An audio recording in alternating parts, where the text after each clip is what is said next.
Hey guys, tonight we begin with the remarkable lives and incredible resilience of medieval peasants, the everyday heroes who, despite the odds, managed to survive some of the coldest and most brutal nights in history, from makeshift insulation tricks to communal sleeping strategies. Their story is one of grit, ingenuity, and determination. So before you get comfortable, take a moment to like the video and subscribe, but only if you genuinely enjoy what I do here. And let me know in the comments where you're tuning in from and what time it is for you. It's always fascinating to see who's joining us from around the world.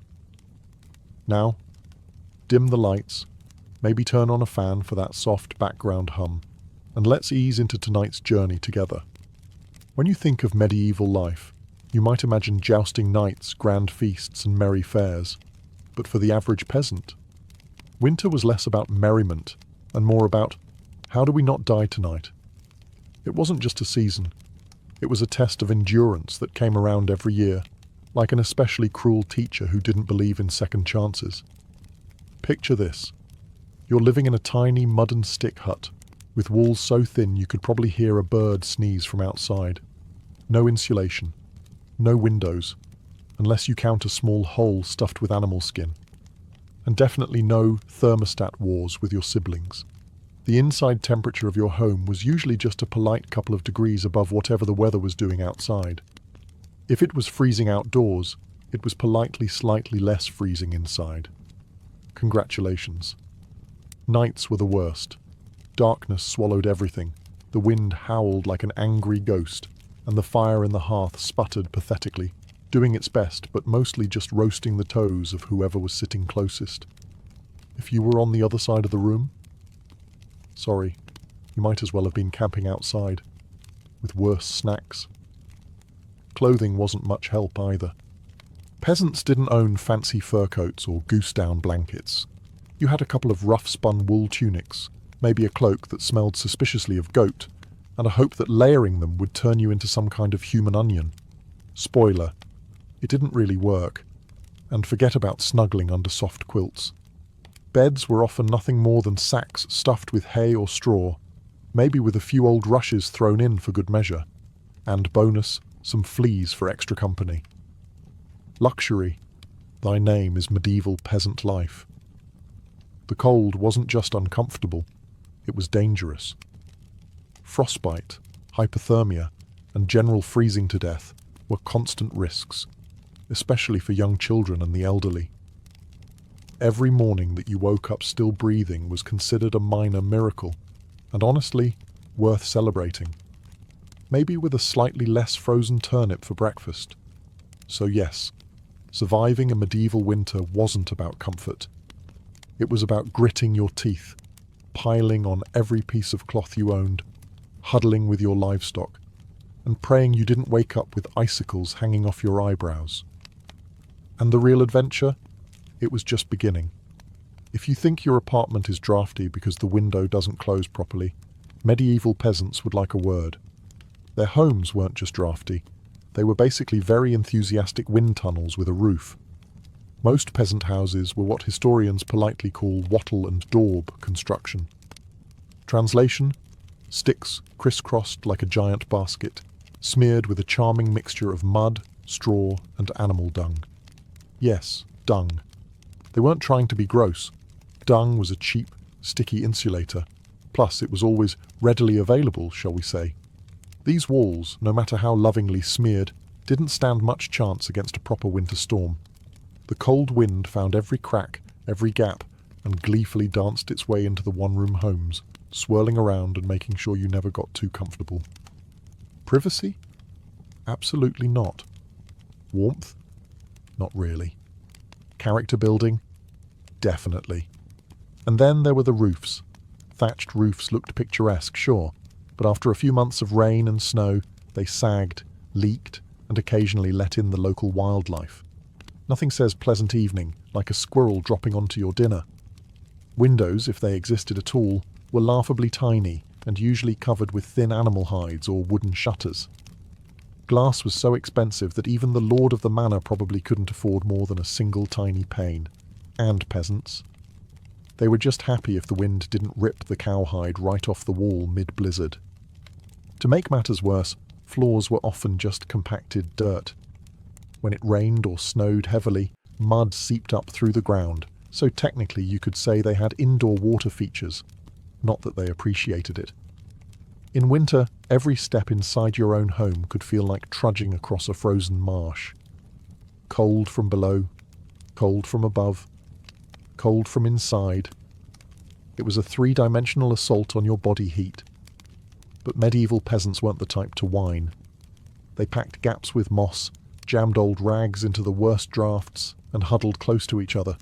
Human insulation at its finest. Creativity, stubbornness, and a bit of sheep grease rubbed into the walls were often the only things standing between them and becoming medieval popsicles. Because if your house was falling apart, and your best protection against the elements involved mud and goat hair, well, at least you could laugh about it. Sort of. If your teeth weren't chattering too hard.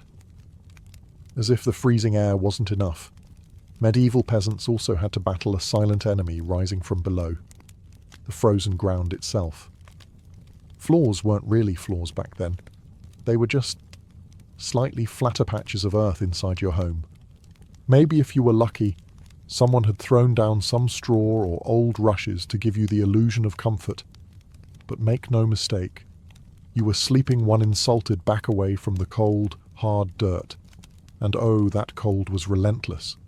It seeped up from the earth like an evil little ghost, worming its way through the straw into your bones and straight into your very soul. If you dropped anything onto the floor during a winter night, congratulations. It was now part of the permafrost. Medieval peasants tried to fight this grim battle in a few ways. One method was layering thick mats of straw across the floor. If you could afford it, or more realistically, if you could steal enough of it from your neighbour's field without getting caught, you might have a decent insulating barrier. But straw flattened fast, got mouldy even faster, and added an extra crunchy soundtrack to your already miserable nights. Some homes layered dried rushes onto the dirt instead. Every so often they would throw fresh rushes on top without cleaning out the old ones. Over time, this created a fascinating ecosystem of decomposing plants, fleas, and whatever mystery creatures decided to move in. It was basically medieval carpet padding. If your carpet was alive, slightly damp, and smelled like a wet dog, beds, for those who had them, didn't solve much. They were usually little more than wooden frames packed with, you guessed it, more straw or hay. Instead of cosy mattresses, you had poking, shifting, crunchy layers that did little against the cold radiating from below. Tossing and turning wasn't about comfort. It was a desperate, awkward dance to keep blood flowing and avoid freezing one side of your body. The truth is, medieval peasants didn't conquer the icy ground so much as learn to live uncomfortably above it. A good night's sleep wasn't about dreams or softness. It was about waking up with all your toes still attached. And if you could pull that off, hey, you were doing better than most. If medieval homes had a single hero during winter, it wasn't the roof or the walls, or even the brave layers of dirt and dung insulation. It was the hearth, a crackling, stubborn fire pit that served as the only real defense against the cold, the darkness, and the general gloom of medieval life.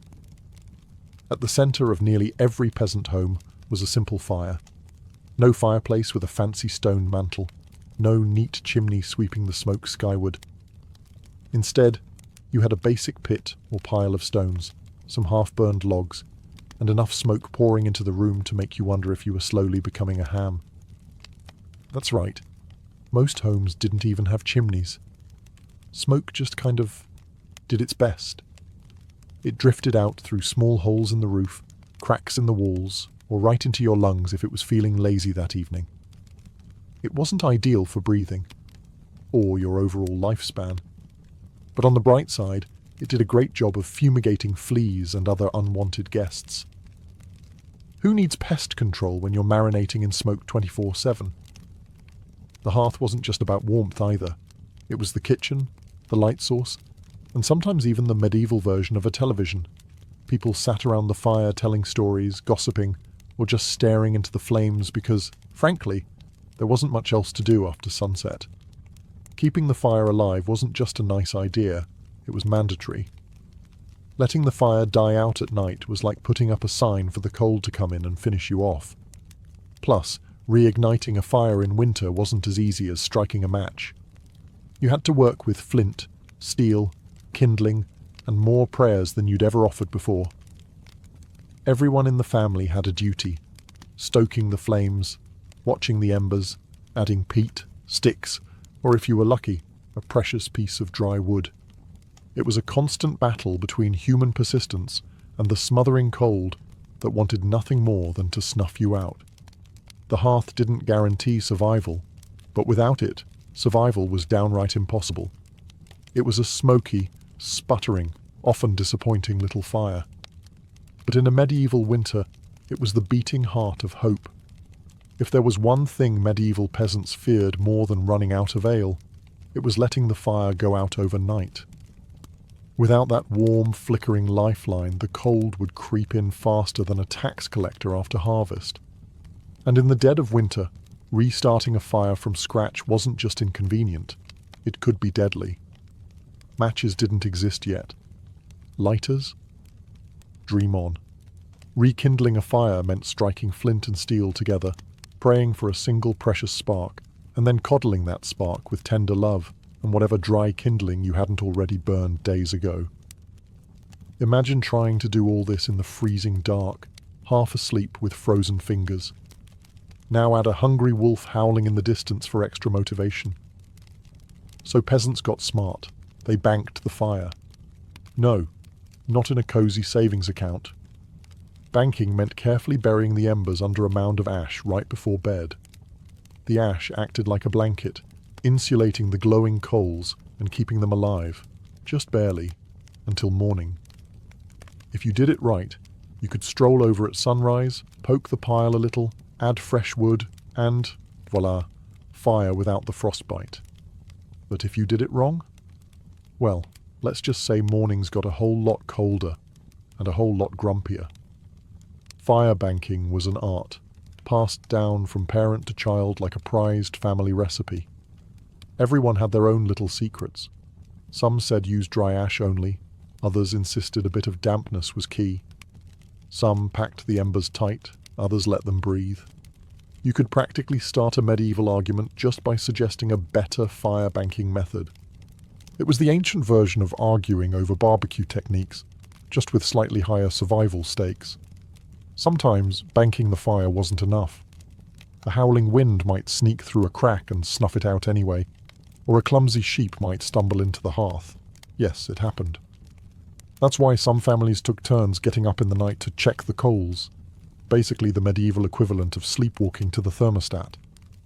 In the end, fire banking was less about mastering nature and more about buying just a few more precious hours of warmth. And if you woke up to even a single surviving ember, that was your victory, right there, and enough to face another day of battling the cold. In medieval times, the phrase, "the more, the merrier," wasn't just about parties. It was a winter survival tactic. When the fire sputtered and the freezing winds whistled through every crack, there was one surefire source of warmth, each other. And if that meant sleeping cheek to cheek with your entire family, neighbors, livestock, and possibly a very confused goose, so be it. Forget about personal space. Privacy wasn't even a concept. On the coldest nights, the goal wasn't comfort. It was, don't wake up frozen to the floor. Entire households piled into the warmest corner of the house, wrapped in whatever scraps of cloth they could find, and formed what could best be described as a desperate, snoring, human lasagna. Younger kids squeezed in between parents, grandparents snuggled under the outer layers, and if Cousin Ethel showed up unexpectedly, well, there was always room for one more. If you were lucky, you got to sleep in the middle, where body heat radiated from all sides. If you were unlucky, you were on the edge, the medieval equivalent of sleeping next to the door of a meat locker, and woe to the person who moved too much during the night. You shift once to get comfortable, and suddenly you've knocked Aunt Maud into the freezing draft by the wall. Congratulations, you're now the family villain. Sometimes even bedding was shared. A communal straw mattress that slowly flattened under the nightly weight of multiple generations. And because hygiene wasn't exactly winning any awards back then, let's just say it wasn't the most fragrant sleeping arrangement. But hey, when it's you versus frostbite, you stop being picky. Body heat wasn't just nice, it was strategic. Some medieval guides even recommended deliberately arranging the strongest, warmest people on the outside of the group, like human shields against the cold. Babies and frail elders were tucked deep in the center, treated like the precious little heat generators they were. This wasn't just about survival, though. Over time, it became part of daily life, part of family bonding. Long winter nights huddled together led to storytelling, singing, and undoubtedly some very interesting conversations muffled under a shared wool blanket. So next time your sibling steals your blanket or your dog hogs the bed, just remember, at least you're not fighting for elbow space between a snoring uncle and a particularly judgmental goat. If you thought modern roommates were a challenge, medieval peasants would like to introduce you to their winter housemates: cows, goats, pigs, chickens, basically anything with a pulse and a little bit of body heat. Bringing animals indoors wasn't just a quirky village tradition, it was vital for survival. Livestock generated warmth, and in a poorly insulated hovel where the wind howled louder than your stomach, every little degree mattered. Plus, if your goat shared a wall with you, it was slightly less likely to get stolen by a neighbor in the dead of night. 2 birds, 1 stinky stone. At night, the house became a chaotic living furnace. Chickens nested in corners, pigs snorted near the hearth, and cows lounged luxuriously against the walls, chewing cud like they paid rent. It wasn't glamorous, far from it. If you've ever been stuck in a car on a summer road trip with someone who forgot to shower, imagine that. But it's a cow, it's winter, and there's literally nowhere else to go. The smells? Legendary. By springtime, the perfume of a shared winter was something fierce. You didn't need to light a candle. Your nostrils were already on a wild ride. But medieval peasants developed a selective nose. They didn't complain much because they knew one uncomfortable truth. The more animals inside, the fewer frozen toes in the morning. Certain animals even had prime spots.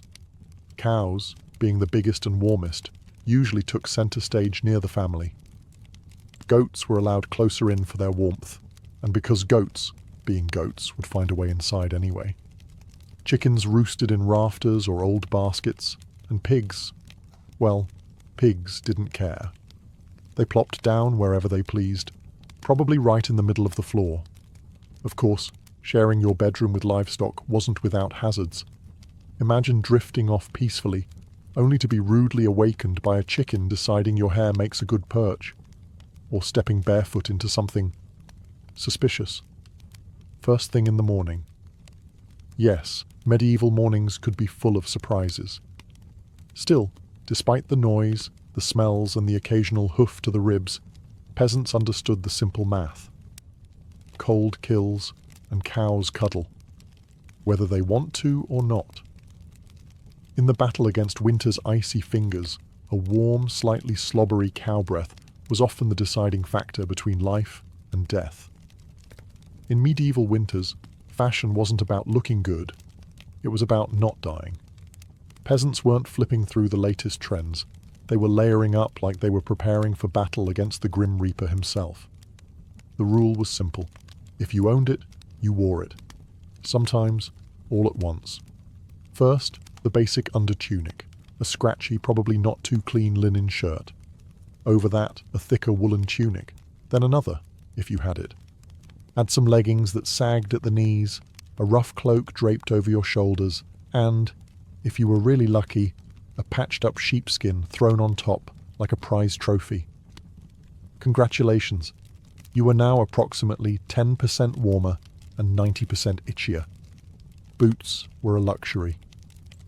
Many peasants wrapped their feet in layers of cloth or old rags and stuffed them into wooden clogs.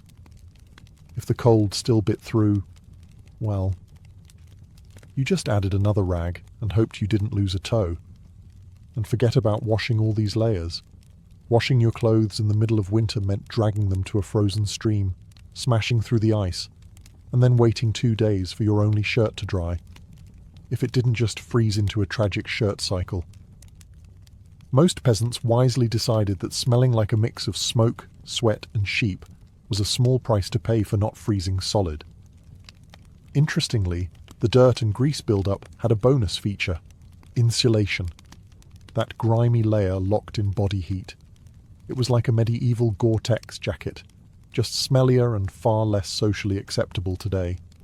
Hats, scarves, and gloves were prized treasures. A simple woolen cap could mean the difference between making it through the night or waking up with hair frozen to the wall. Gloves were often homemade from whatever scraps of leather or fabric people could scrounge, sometimes looking more like sad puppet costumes than anything fashionable. Children were especially swaddled until they resembled overstuffed turnips, waddling awkwardly around the house. The goal was to trap as much precious body heat as possible. Style? Elegance? Never heard of them. Warmth was the real medieval flex. So, the next time you complain about layering up for a chilly day, just remember: medieval peasants walked around wearing half their wardrobe at once, looking like lumpy laundry bags, and counting themselves lucky for it. In the medieval peasant playbook, dirt wasn't just something you scrubbed off. It was practically a survival tool. As it turns out, getting grimy wasn't a sign you'd given up on life. It was tactical, strategic, dare we say, genius. See, winter posed a very specific problem: heat loss. Clean clothes, especially freshly laundered linen, were surprisingly terrible at keeping you warm. They were breathable, sure, but when the air temperature hovered somewhere between hypothermia and instant regret, breathable wasn't exactly a selling point. That's where dirt came in. As peasants trudged through day after day without washing their clothing, layers of grime, natural body oils, and good old-fashioned mud began to build up on their tunics, cloaks, and leggings. Over time, this natural armor clogged the tiny gaps in the fabric, making clothes more wind-resistant.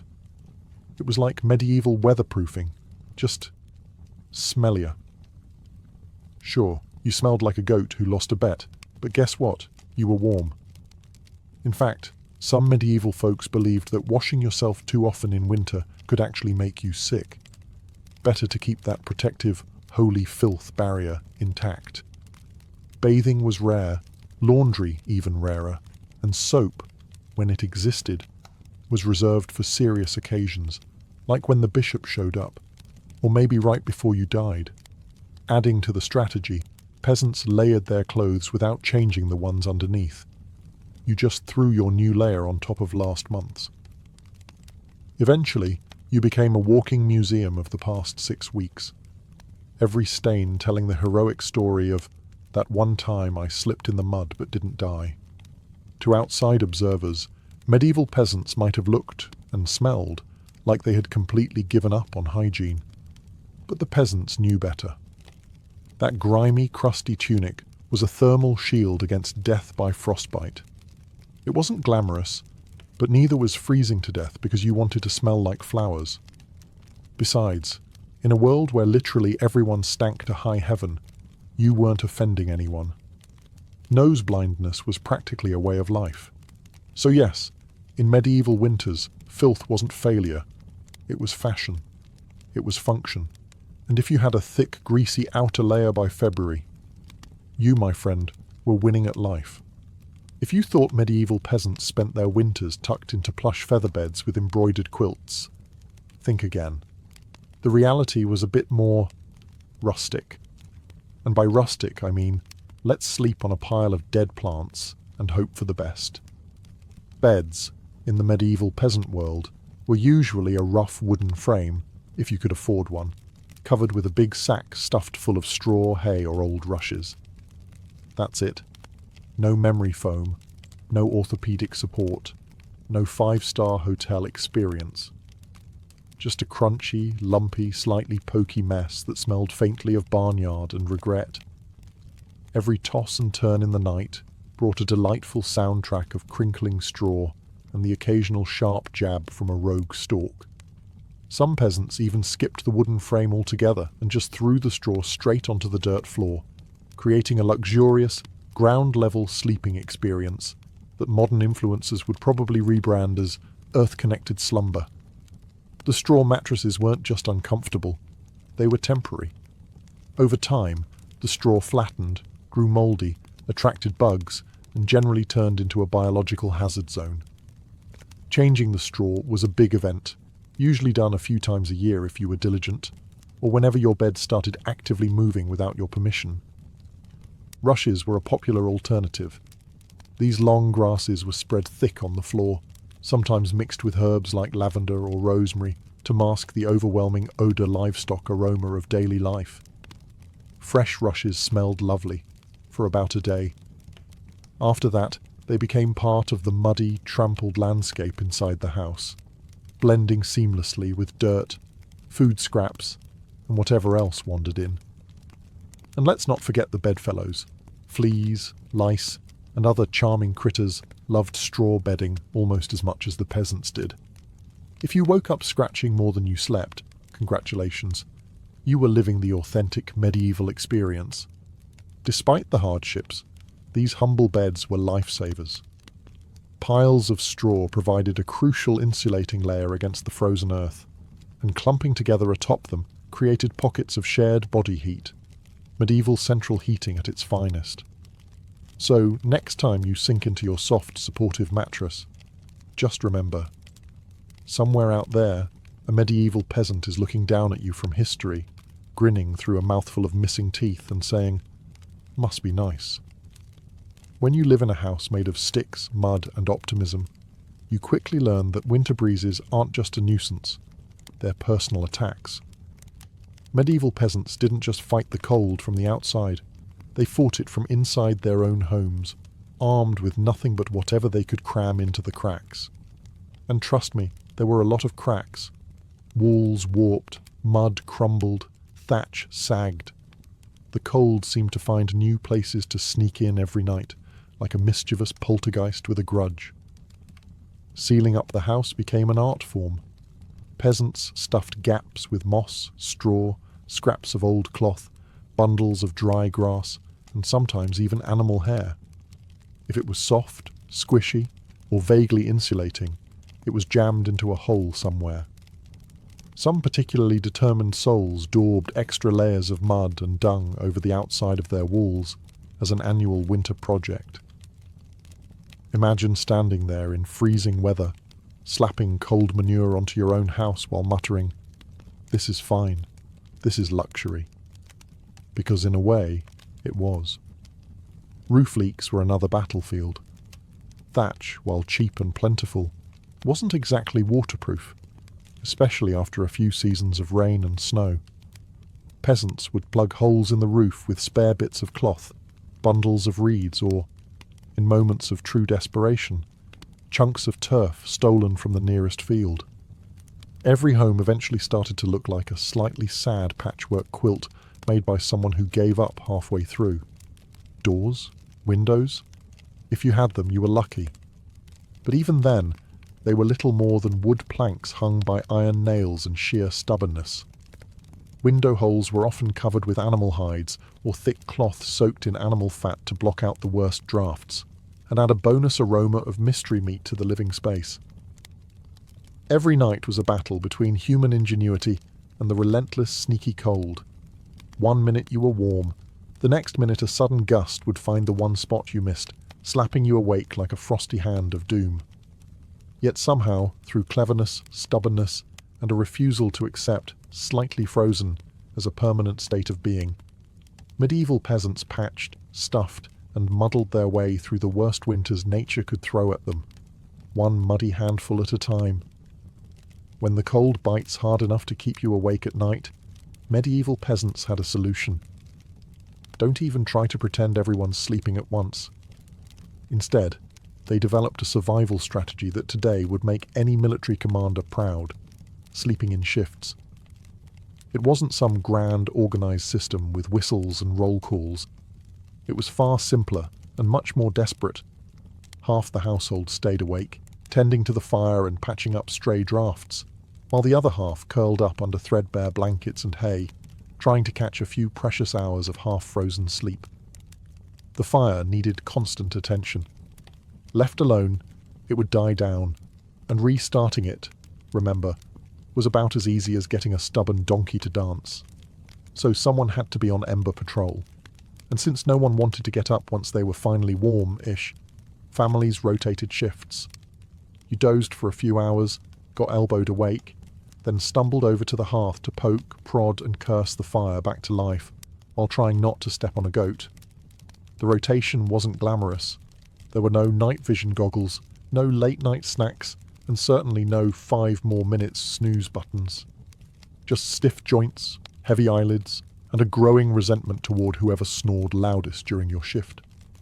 Children old enough to hold a stick were pressed into service, learning early that in winter, everyone pulled their weight or froze trying. Grandparents sometimes stayed by the fire longer, both because of their experience and, frankly, because arthritis made lying down and getting up again a monumental event. And when it was your turn to sleep, good luck. With people moving about, animals rustling, wind battering the walls, and the occasional sharp nudge from a sibling who, accidentally, rolled over too hard, getting quality rest was a miracle. Yet despite the exhaustion, the system worked. Sleeping in shifts meant that there was always a set of eyes, and cold, begrudging hands, ready to keep the hearth alive. The embers survived, and by extension, so did the family. So next time you grumble about waking up to adjust the thermostat or let the cat out, spare a thought for the medieval peasant, squinting into a smoking fire at 3 a.m., wondering if toes were really that important after all. You know it's cold when you have to think about how you breathe just to stay alive. Medieval peasants didn't just battle the freezing air with cloaks, fires, and creative sleeping arrangements. They even adjusted the way they inhaled and exhaled to survive the night. The problem was simple. Deep, open-mouthed breathing pulled icy air straight into your lungs.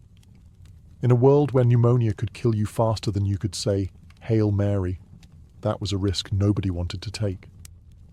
So peasants learned the art of what you might call survival breathing.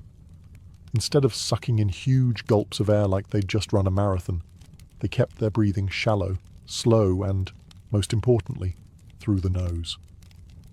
The idea was to gently warm the incoming air a bit before it hit their lungs. It wasn't perfect, but it was better than coughing yourself into the grave by February. If you accidentally took a big mouthful of cold air, congratulations. You just bought yourself a ticket to a week of hacking up bits of what felt like your soul, with no doctors in sight, and grandma treating you with hot onion tea and firm prayers. Some people even tucked parts of their cloaks, shawls, or rags up over their faces while they slept, creating a makeshift breath-warmer barrier. Of course, this also meant you ended up with a damp, slightly soggy fabric patch clinging to your mouth by morning, but hey, it beat freezing from the inside out. Children were taught these tricks early on. Parents would scold little ones for panting like dogs, indoors during the cold months. And honestly, between strict breathing lessons, itchy wool layers, and sleeping next to an aggressively gassy goat, medieval childhood winters were character building on a whole different level. At night, tucked into straw bedding under piles of cloaks, and next to a gently steaming cow, breathing became an art form. Slow, steady, nose only, and as minimal as humanly possible, like some grim medieval version of a yoga retreat, only with more frostbite and fewer inspirational quotes. In the grand survival playbook, it wasn't the flashiest strategy, but it worked. One shallow breath at a time, peasants endured another night in the long, relentless war against winter. In the endless battle against medieval winter, peasants discovered an unlikely secret weapon: a full stomach. Turns out, one of the best ways to fight off the cold wasn't another scratchy wool cloak. It was stuffing yourself with something hearty and heavy right before bed. Calories meant warmth. The more your body had to digest, the more it heated itself up doing the work. It's basic medieval thermodynamics. Eat a heavy meal, generate internal heat, and maybe, just maybe, survive until morning without turning into a peasant-shaped popsicle. So what did medieval peasants pile onto their plates before a long, freezing night? Think thick stews, heavy with root vegetables like turnips, onions and parsnips. Grains were lifesavers too. Oat porridge, barley gruel, or dense, chewy rye bread. If you were especially lucky, say, after a festival day or a generous slaughter, you might even get a hunk of salted pork or a slice of dried sausage thrown into the pot. This wasn't comfort food in the Instagram sense. No delicate presentation. No artisanal garnishes. It was one enormous, vaguely brown meal, designed to sit in your gut like a friendly brick, slowly burning through the night and keeping you just a little bit warmer. It wasn't just about eating a lot. It was about eating smart. Foods that took longer to digest provided a slow, steady trickle of warmth.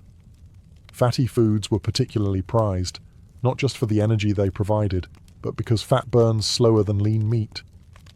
A belly full of stew, bread, and a questionable amount of lard. Peak medieval winter luxury. Parents made sure even the pickiest children ate heartily. Nobody cared if little Thomas didn't like turnips. You ate the turnips, or you shivered through the night thinking about how much you missed the turnips. Harsh but effective parenting, medieval style. Of course, heavy nighttime eating came with its own hazards. You might be warmer, but you were also risking a night of vivid, bizarre dreams, fueled by a stomach trying desperately to process an entire field's worth of cabbages. Was it worth it? Absolutely. Because in the end, peasants weren't aiming for a Michelin star meal. They were aiming to survive. And if that meant going to bed full, bloated, and breathing gently through your nose next to a steaming cow, well, that was just another night in the ongoing quest to see another frosty sunrise. Long before electric blankets and fancy heated mattress pads, medieval peasants had to get creative if they wanted a little extra warmth at bedtime. And that's how the humble haybox and the ever-glamorous heated stone became winter's unsung heroes. Let's start with the haybox. It sounds rustic, and it absolutely was, but the idea was pure genius. Peasants would take a sturdy wooden box, line it thickly with hay, and use it to store food that had been cooked earlier, keeping it warm for hours. Leftover stew, hot porridge, toss it into the hay box, cover it up, and it stayed hot enough for a late-night snack without needing to risk reigniting the fire. Medieval slow cookers, basically. But peasants didn't just stop at food. They realized if hay could trap the heat from a stew pot, it could also trap the heat from something even better: rocks. Enter the era of the heated stone. Before heading to bed, someone, probably whichever unlucky child lost the family argument, would grab a flat stone and chuck it into the heart of the hearth fire. After roasting it until it was nearly too hot to touch, a fine line between helpful and third-degree burn, they'd fish it out using a stick or some old tongs. The stone, still radiating blissful warmth, would be carefully wrapped in rags, tucked into an old piece of cloth, or jammed into a clay pot, then slipped under the hay in the mattress or down at the foot of the bed. A medieval heating pad, ready to do battle against the frozen earth. Of course, there were risks. If you didn't wrap the stone properly, congratulations. You now had a small, localized house fire. And if you dropped it on your foot, well, let's just say winter injuries weren't always caused by slipping on ice. But when everything went right, that stone provided precious, comforting warmth that could last for hours. It wasn't luxurious, but when you lived in a half-frozen hut, luxury was defined as not waking up with icicles dangling from your nose. In the grand arsenal of medieval winter survival, a hot rock tucked into some hay might not sound glamorous, but for peasants clinging to whatever heat they could find, it was a tiny miracle. In a medieval peasant's home, the hearth wasn't just where you cooked dinner. It was practically a family member. A temperamental, smoky, sometimes uncooperative family member, sure, but still absolutely essential to survival, especially when it came time to sleep. The closer you were to the fire, the better your odds of waking up unfrozen. That meant sleeping arrangements were less about personal preference and more about strategic positioning. Infants, the elderly, and anyone sick or frail got first dibs on prime hearth real estate. Parents, older kids, and sturdier adults fanned out from there like human insulation layers. Being assigned a spot close to the fire wasn't just kindness, it was basic survival math. Babies were fragile heat generators, and elders were precious repositories of family knowledge, and, let's be honest, the best gossip. Protecting them with prime warmth was non-negotiable. But it wasn't all cozy toasting by the flames. Too close, and you risked waking up with your hair singed or your cloak smouldering suspiciously. Too far, and you were basically camping in an icebox. It was a delicate dance. Stay near enough to bask in the fire's glow, but not so near that you had to explain to your neighbour why you now looked like a half-cooked roast. The fire also didn't spread warmth evenly. It mostly roasted the people directly in front of it, while everyone else fought over the narrow cone of heat like cold lizards jostling for a sunbeam. If you were lucky enough to fall asleep facing the fire, you might have one blissfully warm side, and one side frozen so solid you could probably knock on it. Pets and livestock, of course, muscled in too. A dog might wedge itself between you and the fire, tail wagging dangerously close to open flame. Chickens sometimes perched perilously on hearthstones, clucking softly into the night like tiny feathery guardians of warmth. Every crackle of the logs, every shift of glowing embers was a tiny promise. You're still alive, you're still warm, for now. And so peasants drifted into uneasy sleep, lulled by the fire's pops and hisses, each breath forming small clouds in the frigid air beyond the fire's fragile circle. It wasn't perfect, it wasn't comfortable, but it was life, clinging to warmth by a thread of glowing coals. In the medieval world, no one survived winter alone, unless they wanted to become a very stylish frozen statue by January. Survival wasn't just a family affair. It was a village project, a messy, muddy, loud collaboration where everyone's warmth and life depended on everyone else. The peasants knew that in the dead of winter, a strong fire and a pile of hay could only do so much. If your neighbour's house went dark, you noticed.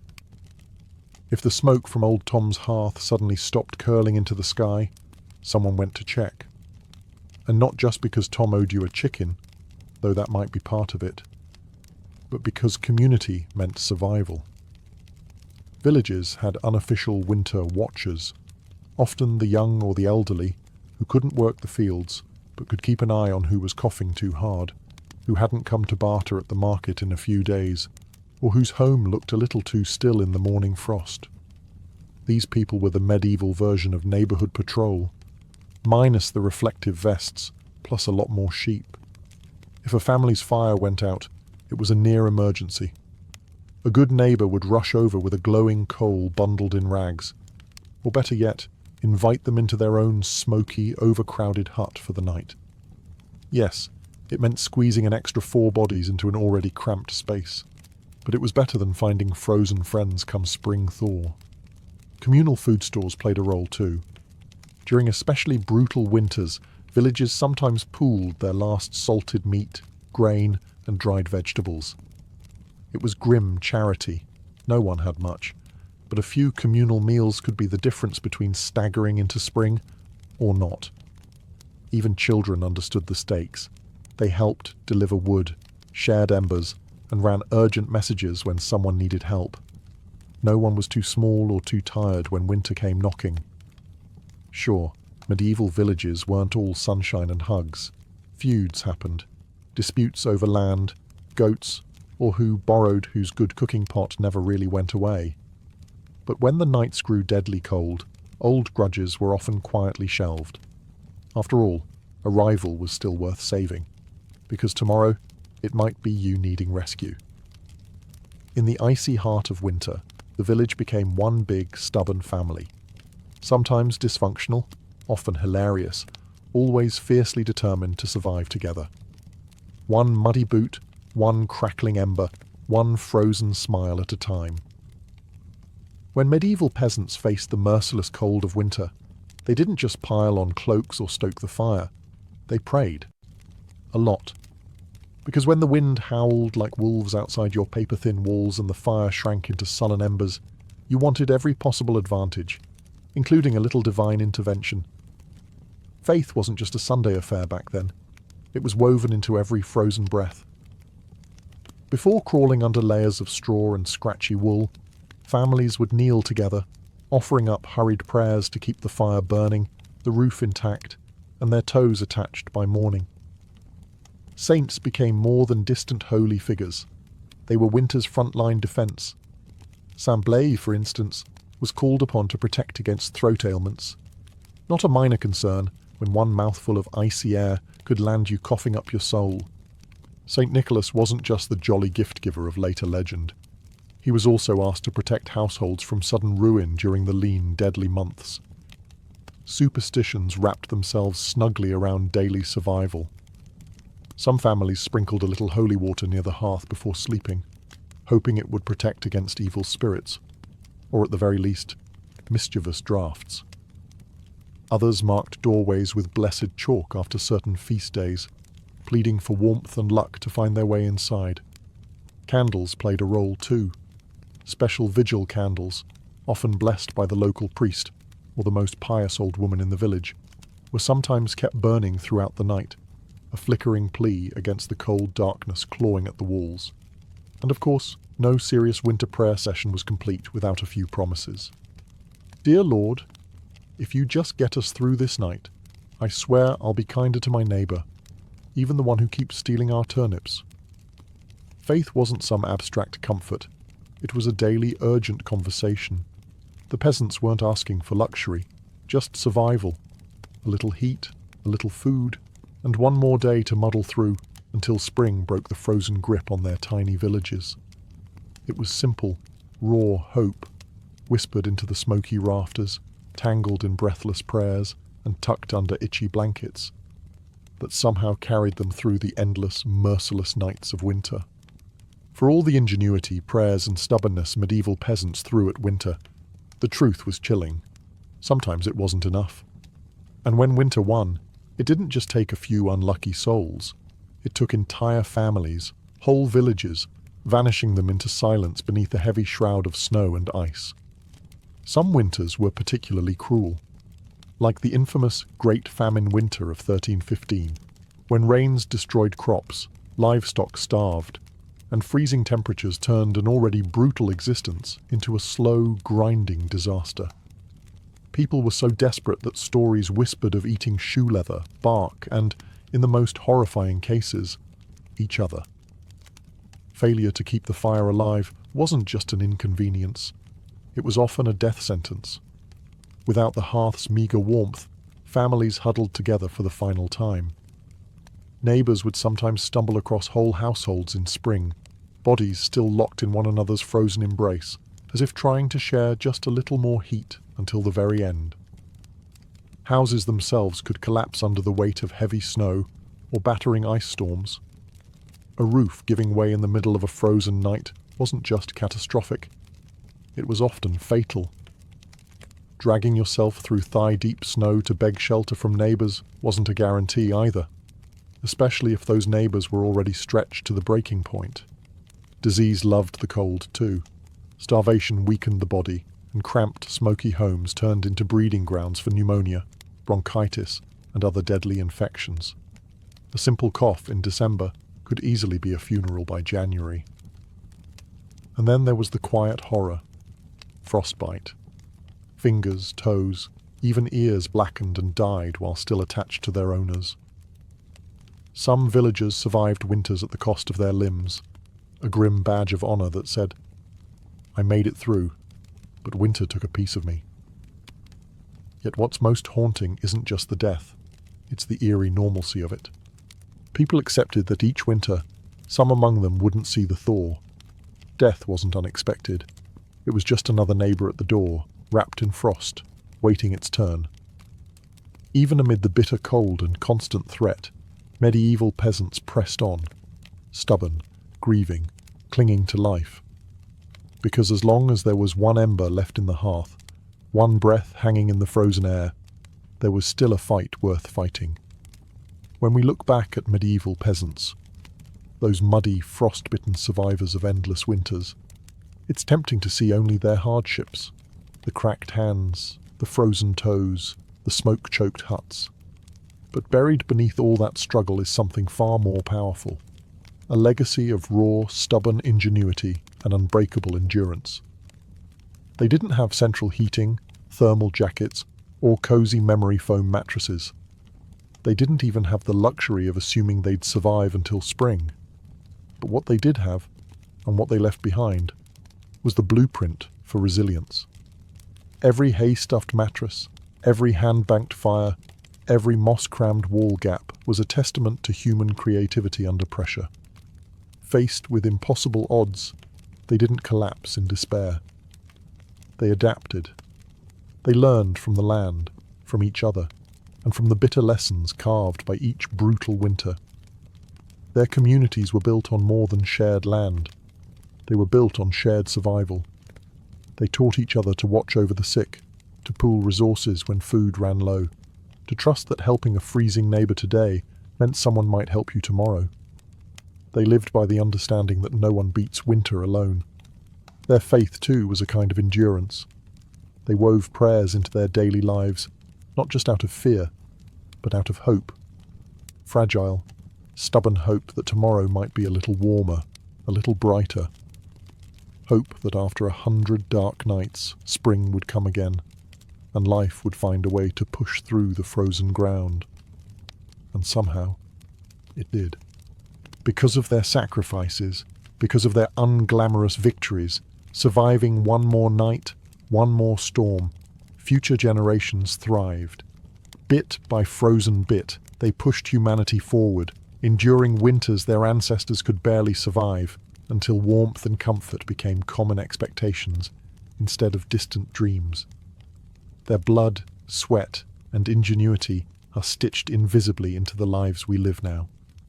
Every cozy blanket, every warm house, every lazy winter evening spent sipping tea under soft lights. All of it is the end result of countless medieval peasants refusing to give in to the cold. So the next time the wind howls outside your double-paned window, maybe spare a thought for them. The nameless, fearless ones who turned shivering survival into a living legacy. One ember, one breath, one stubborn heartbeat at a time. Anne Boleyn didn't come into the world with a crown on her head or armies at her feet. Born around 1501, likely at Blickling Hall or Hever Castle, she was the daughter of Thomas Boleyn, an ambitious diplomat, and Elizabeth Howard, a noblewoman with powerful family ties. In the grand scheme of Tudor society, Anne's birth barely stirred a ripple. Yet from these modest beginnings, something extraordinary was taking root. A life that would one day tilt the course of English history. From an early age, Anne was set apart not by her wealth, but by her mind. She was clever, spirited, and, by all accounts, magnetic. Recognizing her potential, her family sent her abroad to the continent, where her education truly began. First, she served Margaret of Austria in the glittering court of the Netherlands, an experience few English girls could dream of. There, Anne absorbed the art of diplomacy, refined manners, and the subtle dance of European politics. But it was in France that Anne's brilliance was truly polished. She spent years in the sophisticated courts of Queen Claude and Queen Marguerite of Navarre, learning the language of influence, elegance, flirtation, wit. While other young women perfected their embroidery, Anne mastered conversation, intrigue, and the art of commanding attention without ever seeming to seek it. By the time she returned to England in the early 1520s, Anne was something rare. A woman who could rival the sophistication of continental courtiers while carrying the ambition of a rising English house. She wasn't a classic beauty. Even her admirers admitted as much. But she was arresting. Dark eyes that sparked with intelligence, a quick, musical voice, a way of moving that suggested purpose just barely concealed beneath layers of courtly grace. Anne didn't just enter rooms, she changed their gravity. At a time when a woman's fate was often sealed by birth and marriage, Anne refused to drift quietly into obscurity. She had seen the power that charm and intellect could wield in foreign courts, and she intended to use that knowledge at home. Anne Boleyn was still a young woman then, clever, ambitious, untested. But history was already beginning to stir around her. The girl who returned to England was no longer just Thomas Boleyn's daughter. She was a player in a larger game, one that would soon engulf the crown itself. When Anne Boleyn returned to the English court, she was unlike anyone the nobility had ever seen. In a world full of pale-faced, modest English roses, Anne was a thunderstorm, electric, unpredictable, impossible to ignore. Her dark hair, bold eyes, and quick, sharp wit set her apart from the gentle, obedient ladies who filled the court of King Henry VIII. At first, she played the role expected of her, a maid of honour to Queen Catherine of Aragon. But even in the Queen's shadow, Anne's presence flickered like a candle too bright to snuff out. She danced gracefully, spoke French with the ease of a native, and laughed with a confidence few women dared display. Men noticed. Women gossiped. The court buzzed quietly about the striking Boleyn girl. It wasn't long before she caught the most dangerous attention of all, the king himself. Henry VIII was no stranger to flirtation. His court was a playground of whispered promises and secret liaisons. But Anne was different. She didn't swoon at his compliments or fall eagerly into his arms like so many others had. She teased. She challenged. She refused. Henry, a man used to instant adoration, was captivated. The more Anne held him at arm's length, the deeper he fell.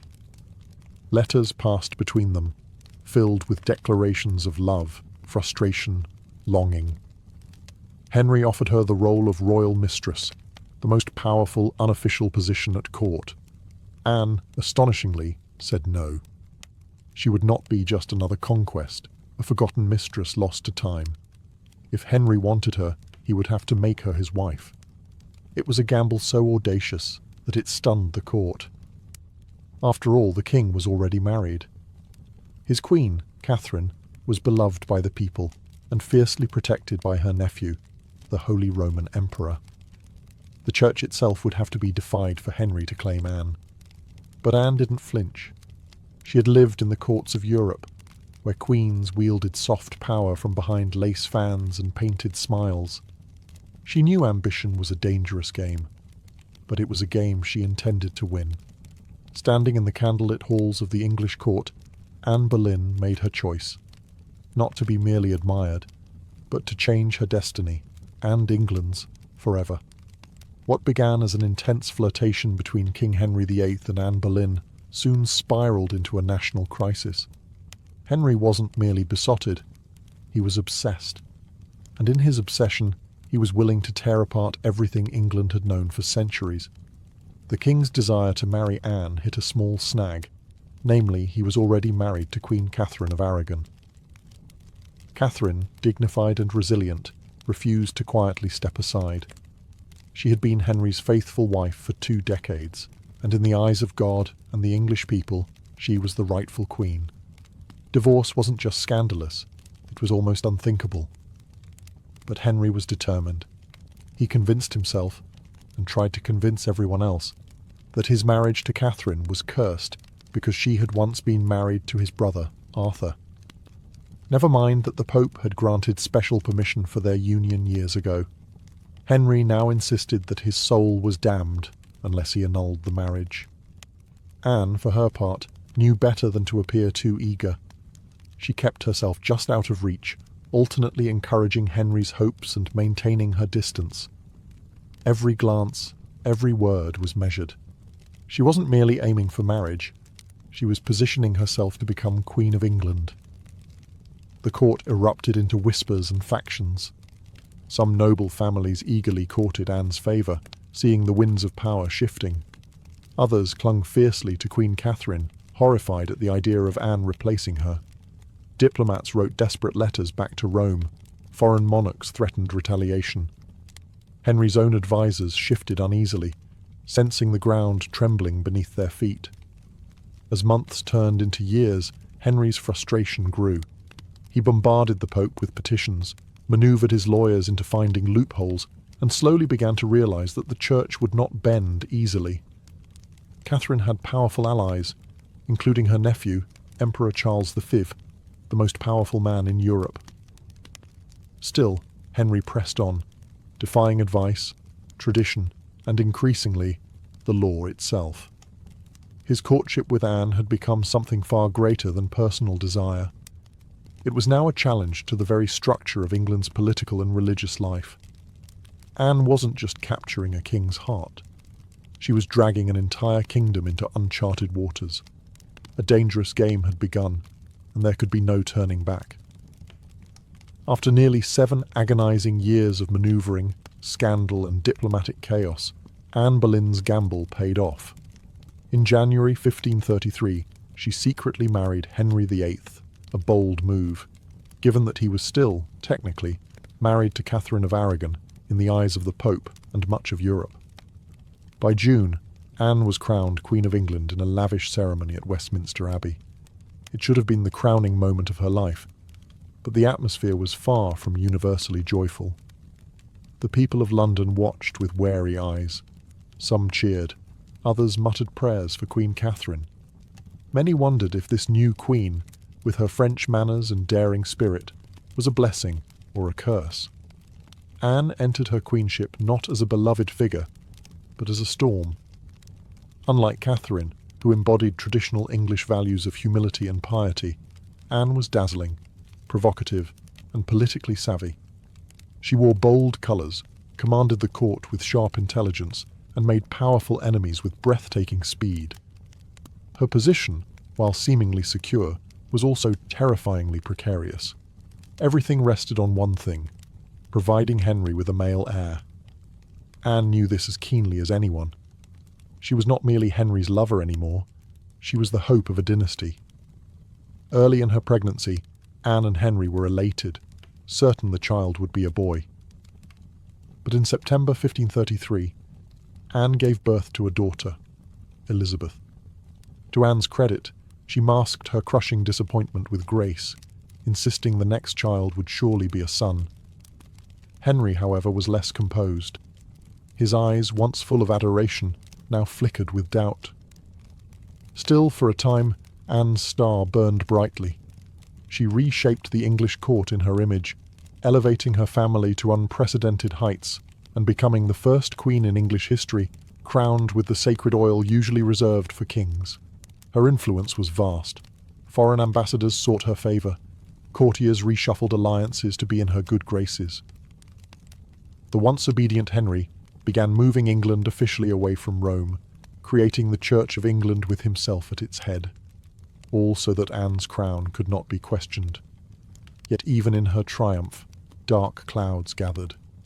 Friends whispered behind their hands, rivals circled, waiting, and Henry, fickle and restless, was already beginning to look beyond the brilliant woman who had rewritten the kingdom for him.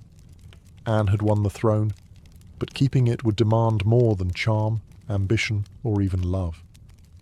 Anne Boleyn had climbed higher than almost any woman of her time. But the higher you rise, the harder the fall. Almost from the moment she placed the crown on her head, the cracks in her world began to show. At the heart of Anne's struggles was the pressure to produce a male heir. Her first child, Elizabeth, though bright and healthy, was not the son Henry VIII had hung his dynastic hopes upon, and the clock was ticking. Anne suffered multiple pregnancies in quick succession, but heartbreak followed, miscarriages that left her physically weakened and emotionally battered. Each lost child chipped away at the foundation she had built. Henry, once passionately devoted, began to pull away, his disappointment carving rifts between them. Anne, never one to suffer in silence, argued, demanded, fought to keep her place. But Henry, a man who prized obedience as much as beauty, grew tired of her sharpness, her defiance, the very fire that had once drawn him in. Outside the royal chambers, enemies were gathering like wolves. Many nobles who had tolerated Anne's rise with gritted teeth now openly schemed for her downfall. Catherine of Aragon's supporters never forgave Anne for what they saw as theft and sacrilege. Even commoners whispered against her, calling her the Great Whore, blaming her for the schism with Rome and the heavy-handed changes that followed. And then came Jane Seymour. Quiet, demure, everything Anne was not. Jane captured Henry's wandering attention just as Anne's influence began to wane. Where Anne had dazzled him with brilliance and challenge, Jane offered soothing compliance. It was a dangerous shift, and Anne, perceptive as ever, saw it happening. She tried to reclaim her position, lavishing attention on Henry, promising more sons, begging for patience. But the king, ever fickle, had already begun imagining life without the woman for whom he had once torn a kingdom apart. Anne's political enemies, including Thomas Cromwell, once her ally, sensed the changing tide. They began laying the groundwork for a campaign of destruction, quietly gathering accusations, rumours, and witnesses. The woman who had played the dangerous game of ambition so masterfully was now losing ground. Anne had won her crown through cunning and courage. But in the brutal, shifting world of Henry's court, past victories meant little. Only fresh success mattered, and Anne's enemies were sharpening their knives. The queen who had shattered a kingdom would soon see how quickly a kingdom could shatter her. Anne Boleyn's enemies didn't attack her with armies or swords. They came with whispers, secrets, and carefully sharpened lies. In the back rooms of court, betrayal was brewing, silent, patient, deadly. Thomas Cromwell, once Anne's greatest ally in the English Reformation, had turned against her. Their alliance had been built on mutual ambition, but now their interests clashed. Anne wanted reforms to help the poor and limit the power of greedy nobles. Cromwell wanted stability, favour with Henry, and no interference. Anne's boldness had made her dangerous. And in Henry's fickle heart, love had curdled into irritation, suspicion, and cold detachment.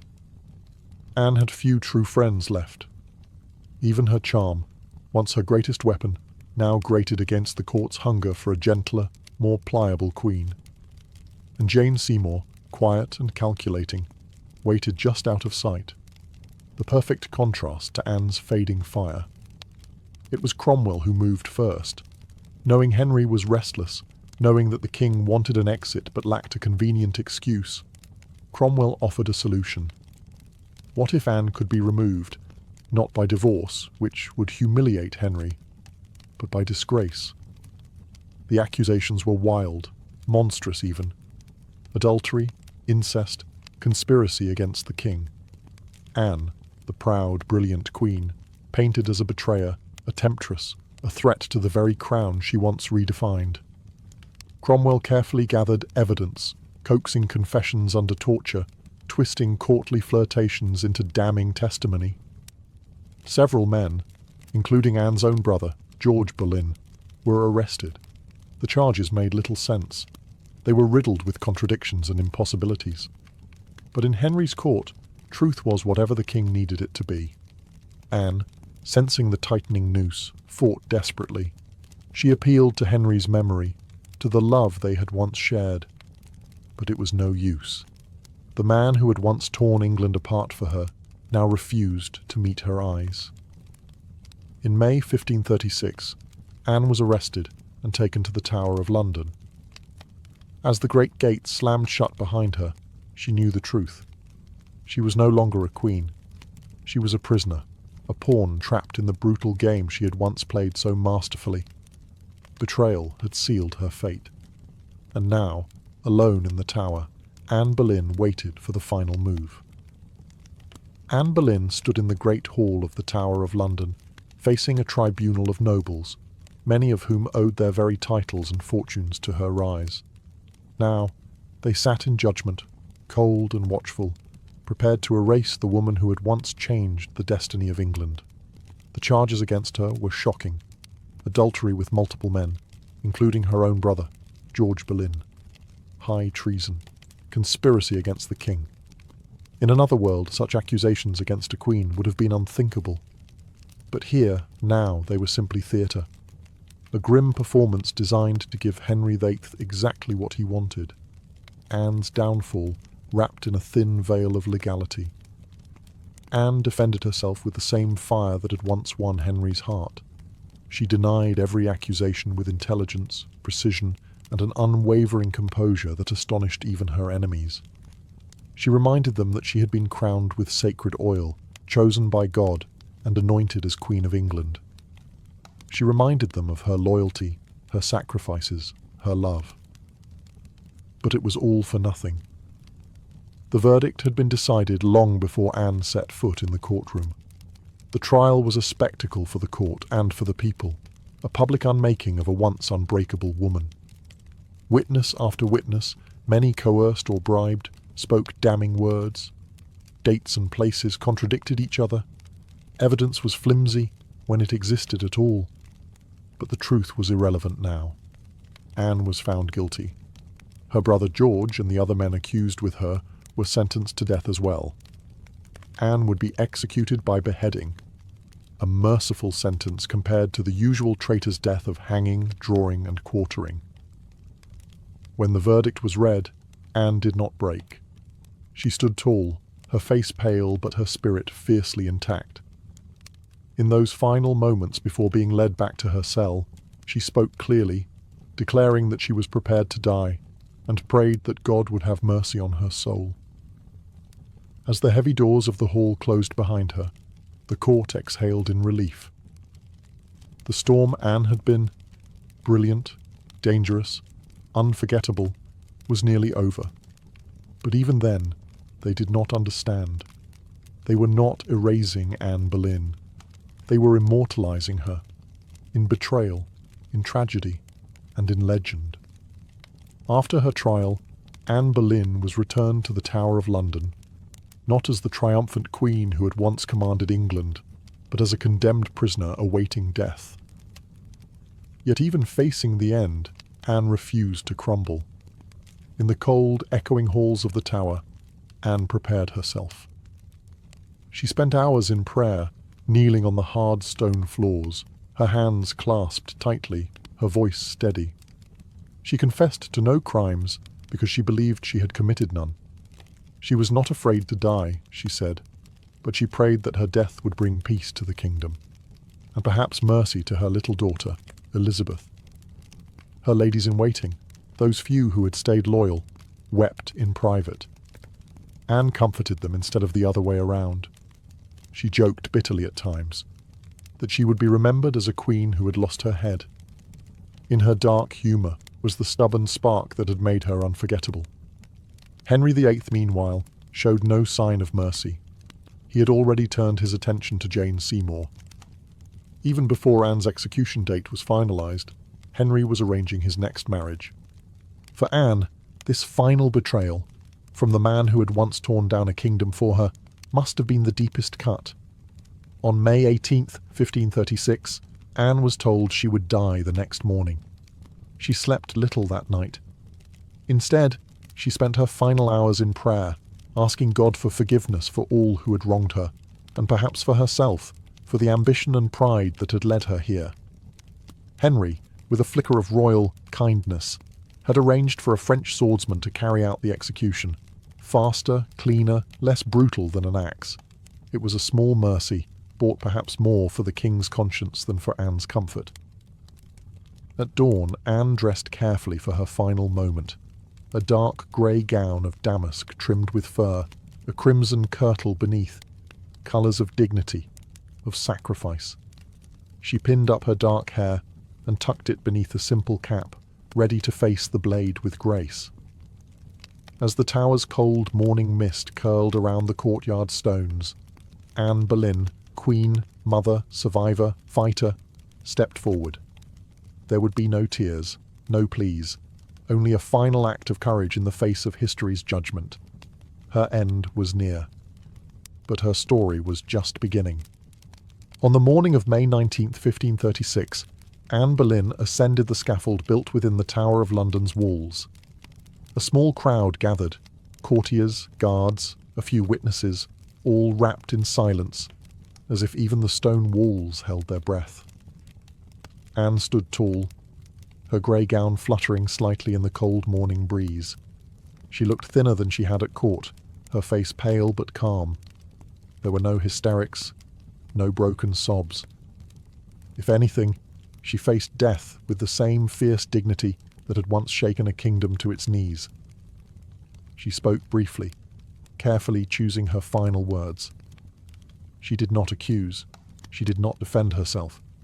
She prayed for the king's health and prosperity, the very man who had abandoned her.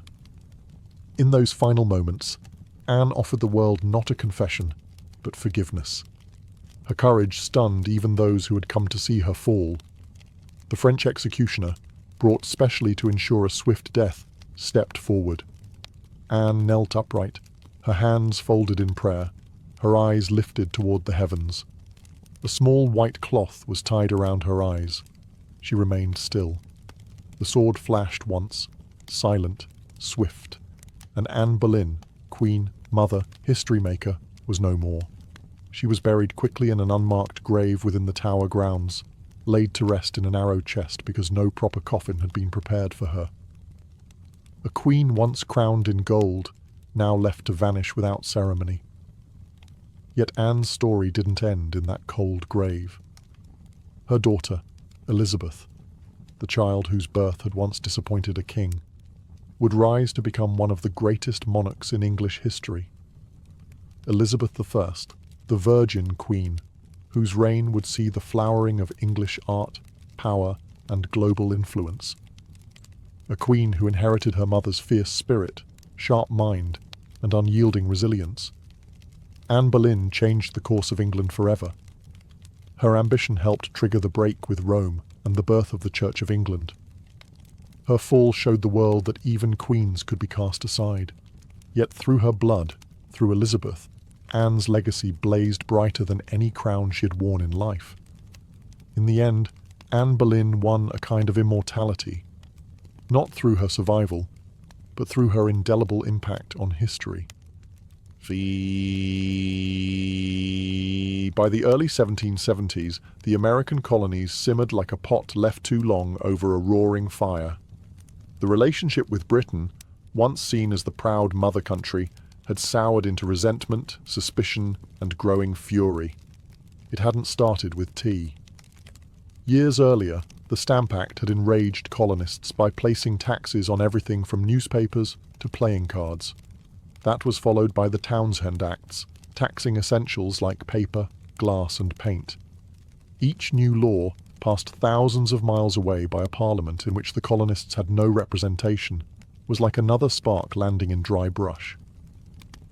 At first, the anger showed itself in polite petitions and fiery pamphlets. Colonial assemblies drafted formal protests. Merchants organized boycotts. Writers like Samuel Adams and John Dickinson filled newspapers with passionate arguments about liberty and rights. But as time wore on, frustration deepened into something darker. A slow realization that Britain wasn't listening. Worse, Britain didn't care. Many colonists clung to the hope that if they just made enough noise, if they just reasoned hard enough, Parliament would repeal the taxes. And sometimes they did. The Stamp Act was famously repealed after loud colonial protest. But every small victory was followed by new legislation, new taxes, new insults. It wasn't about the money. It never really was. The taxes themselves were modest by British standards. What infuriated the colonists was the principle. They were being taxed without consent, treated as subjects rather than citizens, ruled like distant possessions rather than partners. Boston, more than any other city, became the beating heart of resistance. The Sons of Liberty, a secretive, fiery group of patriots, grew louder and bolder. In 1770, tensions exploded into violence when British soldiers fired on unarmed civilians in what became known as the Boston Massacre. Blood had already stained the cobblestones. Trust was a thing of the past. By 1773, the colonies were teetering on the edge.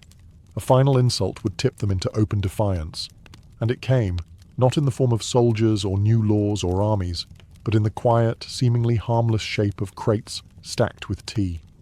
The colonists didn't know it yet, but the night that tea floated in the cold waters of Boston Harbor the world would change forever. In 1773, Parliament made a critical miscalculation. Believing the American colonies would quietly accept cheaper tea, they passed the Tea Act, a law that was supposed to save the struggling British East India Company and, incidentally, reassert Britain's right to tax the colonies. On paper, it looked like a good deal. The Tea Act allowed the company to sell tea directly to the colonies, cutting out the middlemen, slashing prices, and offering a luxury product at a bargain. A few pennies cheaper. What could possibly go wrong? Everything.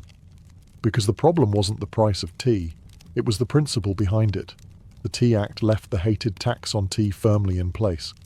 Accepting the tea, even at a discount, would mean acknowledging Parliament's right to tax the colonies without their consent. To many Americans, that was unthinkable, a surrender of the liberties they had fought to protect for more than a decade. The news of the Tea Act spread like wildfire through the colonies. Merchants fumed. They saw their livelihoods threatened by a monopoly that would crush local trade. Patriots raged at the hidden message. The Crown still believed it could do whatever it pleased. In Boston, the reaction was especially fierce. Already a city scarred by the Boston Massacre and years of economic hardship, Bostonians recognized the Tea Act for what it was, a trap disguised as a bargain. Refusing the tea became a matter of honor, a litmus test for loyalty to the cause of liberty. Public meetings swelled. Newspaper columns burned with fiery rhetoric. Groups like the Sons of Liberty, led by Samuel Adams and others, organized boycotts, vowing that no East India Company tea would be unloaded, sold, or drunk on American soil. All across the colonies, ships carrying the controversial tea were turned away by local resistance. In ports from New York to Charleston, the message was clear. We will not be bought. But in Boston, fate twisted differently. 3 ships, the Dartmouth, the Eleanor, and the Beaver, arrived, anchored in the harbor, and sat there, refusing to leave. Royal officials insisted the tea be unloaded. The colonists refused. A deadlock grew, taut as a drawn bowstring. The tension was unbearable. A single act would break it, and history would never be the same again. As the British tea ships sat stubbornly anchored in Boston Harbor, the city itself transformed into a powder keg.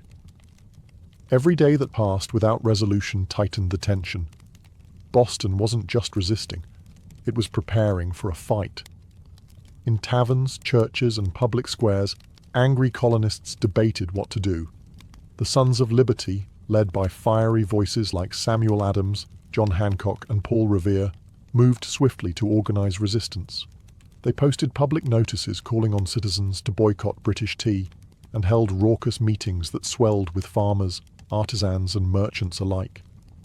Each gathering added fuel to the fire. The Old South Meeting House became the nerve center of the resistance. Thousands crammed into the wooden hall, their breath fogging the air, their voices rising in defiance. Here, resolutions were passed, speeches were made, and tempers boiled. Each vote against the unloading of tea was another hammer blow against British authority. But while the people of Boston stood united, the clock was ticking. British law demanded that imported goods, like tea, be unloaded and the tax paid within 20 days. If the ships remained after the deadline, customs officials would seize the cargo and the tax would be collected by force. The Sons of Liberty understood that once the tax was paid, even under protest, the principle would be lost. It wasn't just about the tea anymore. It was about whether the colonies would accept being treated as subjects without rights, or whether they would stand and fight for their future. Meanwhile, the Royal Governor of Massachusetts, Thomas Hutchinson, dug in his heels. He refused to let the tea ships leave without unloading their cargo, demanding that the law be obeyed, colonial outrage be damned. To him, backing down meant admitting that mobs, not monarchs, ruled the colonies. Boston's standoff became a spectacle. Every man, woman, and child knew that something was coming. You could feel it in the air, that cold, sharp sense before a storm when the world holds its breath. All it would take was one spark to ignite an explosion. and somewhere among the crowded streets and crowded hearts of Boston, a decision was quietly taking shape, a plan that would echo across oceans and empires. December 16th, 1773, dawned grey and cold over Boston, a city balanced on the edge of history. For nearly 3 weeks, the tea ships had sat in the harbour like ticking bombs. Now, the final deadline had arrived. According to British law, the tea had to be unloaded and the tax paid within 20 days of a ship's arrival. If it wasn't, customs officials could seize the cargo, and British troops could be called in to enforce the law. Everyone knew it. Everyone knew what was at stake. If the tea came ashore, the principle was lost. If the colonists allowed it, even once, their cause, their claim to rights and liberty, would unravel. That morning, thousands of Bostonians and nearby colonists packed into the Old South Meeting House, the largest building in town. Some had walked miles through the icy countryside to be there. The meeting was so packed that men spilled out into the streets, straining to hear the fiery speeches echoing through the halls. Samuel Adams, the iron voice of rebellion, presided over the gathering. Speaker after speaker rose to denounce the Tea Act, to cry out against tyranny, to urge immediate action. But even among the defiants, uncertainty hung heavy. What could be done without sparking outright war? How could they stop the tea without opening the floodgates to brutal retaliation? As the afternoon wore on, riders galloped in with grim news. Governor Thomas Hutchinson remained unmoved. The ships would not be allowed to leave without unloading. The tea would be seized, the tax collected, the king's law enforced. The crowd buzzed with fury. The walls of the meeting house seemed to shudder with the force of it. Yet Samuel Adams stood calmly and spoke the words that signaled the end of debate. This meeting can do nothing more to save the country. A simple sentence. But everyone knew what it meant. There would be no more petitions, no more compromises. Action would be taken. Outside, a war whoop cut through the gathering gloom, the signal. Men disguised themselves quickly, smearing soot on their faces, donning blankets and feathers in crude imitation of Mohawk warriors. It wasn't about fooling anyone. It was about creating a symbol, a message no one could mistake. The deadline had passed.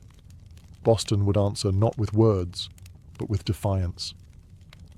As twilight deepened over Boston on December 16, 1773, the quiet streets began to stir. Figures moved through the shadows. Ordinary men cloaked in rough blankets, their faces blackened with soot, some adorned with feathers. They weren't trying to fool anyone into believing they were real Mohawks.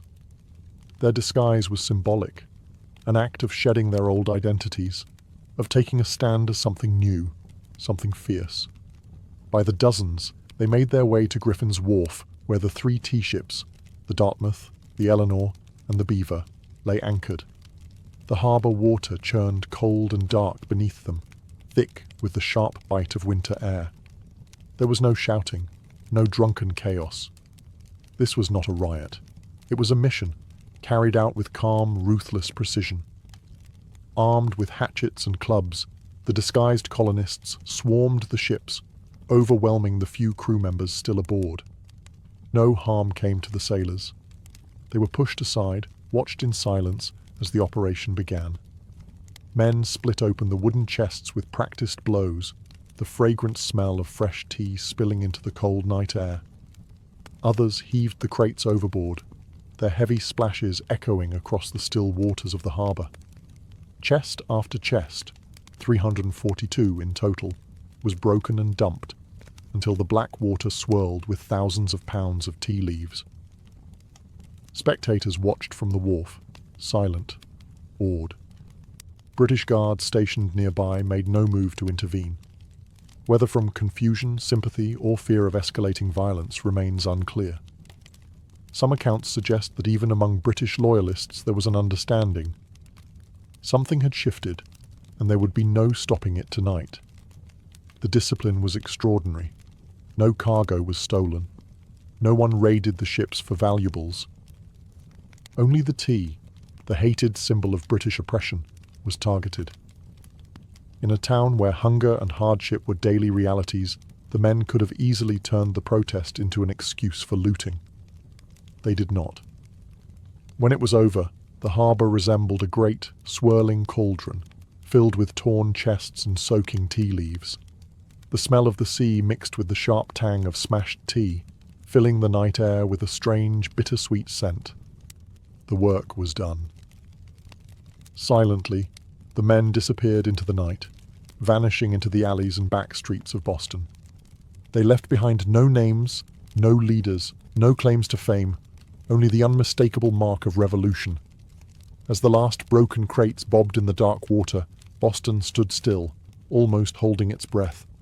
The Boston Tea Party wasn't a riot, a brawl, or a drunken spectacle.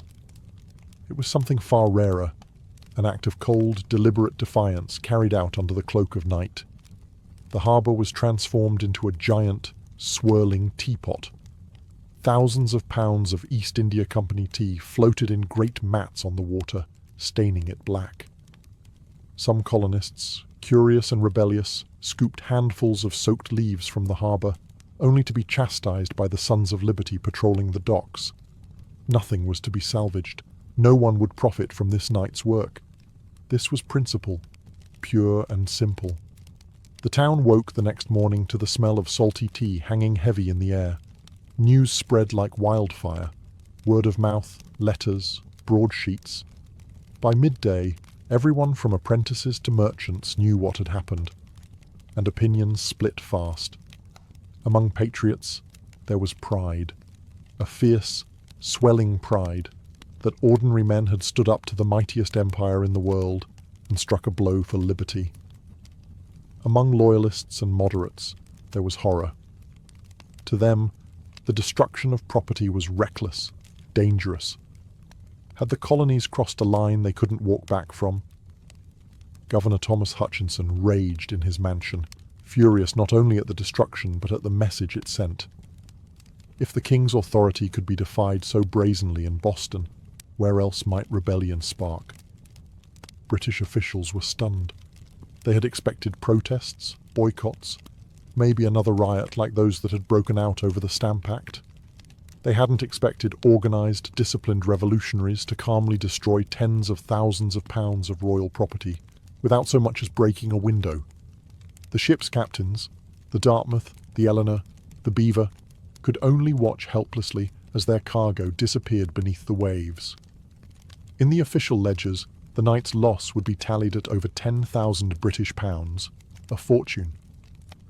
But the real loss wasn't measured in pounds sterling or ruined tea. It was measured in trust, in loyalty, in the fragile illusion that Britain still ruled her colonies with consent. The night the tea sank, something deeper rose to the surface, a shared undeniable truth. The age of peaceful protest was ending, a reckoning was coming, and Boston was ready. When word of the Boston Tea Party crossed the Atlantic and reached London, the reaction was swift and furious. To British officials, it was not simply a protest, it was rebellion, an open, mocking challenge to royal authority that could not be ignored. King George III, upon hearing the news, was said to have grown cold with anger.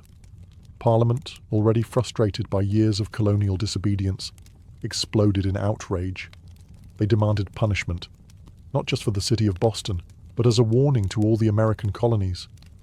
The result was a series of laws so harsh they were quickly nicknamed the Intolerable Acts in America. The first blow came swiftly, the Boston Port Act. In one brutal stroke, Parliament ordered the closure of Boston's bustling harbour, the economic lifeline of the city, until the destroyed tea was paid for and order restored. Ships could no longer enter or leave. Trade vanished. Goods and supplies dried up.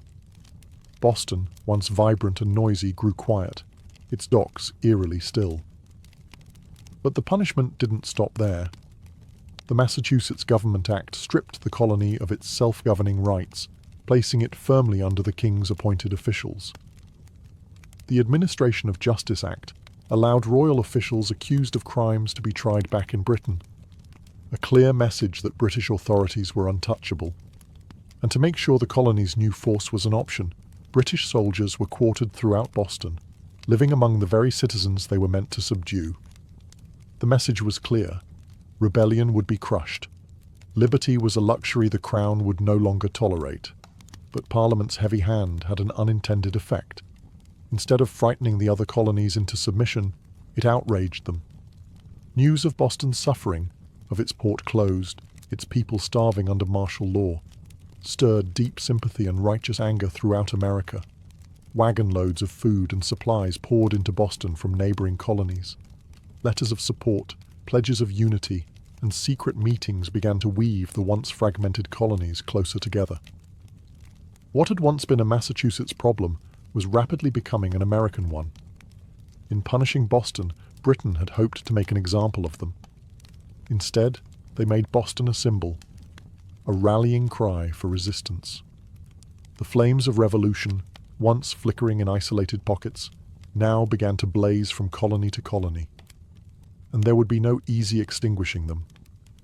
The punishment of Boston sent shockwaves far beyond the rocky shores of Massachusetts. Across the 13 colonies, outrage turned into something far more dangerous for Britain: unity.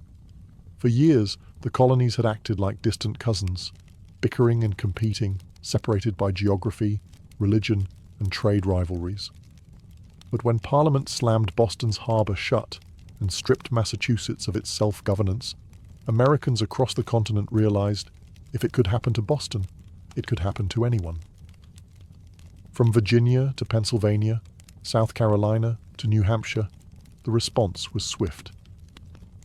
Colonists sent wagons full of food, supplies, and letters of solidarity to the suffering people of Boston. Town meetings buzzed with anger. Newspaper printers worked day and night to spread the news. The fight was no longer Boston's alone.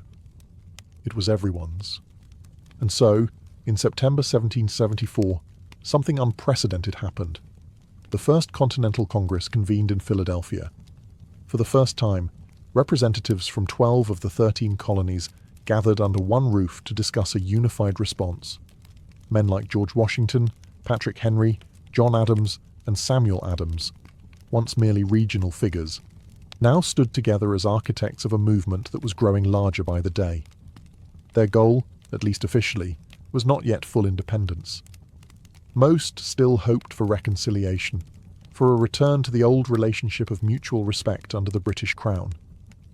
But beneath the polite debates and carefully worded petitions, a deeper understanding was taking root. The colonies could no longer afford to stand separately. At the Congress, they agreed to a sweeping boycott of British goods. They pledged mutual support in the face of further British aggression, and they made it clear any attack on one colony would be considered an attack on all. In taverns and meeting houses across the continent, ordinary people began using words that had once been whispered only in private: unity, resistance, liberty. In bringing the hammer down on Boston, Britain had imagined it would crush rebellion.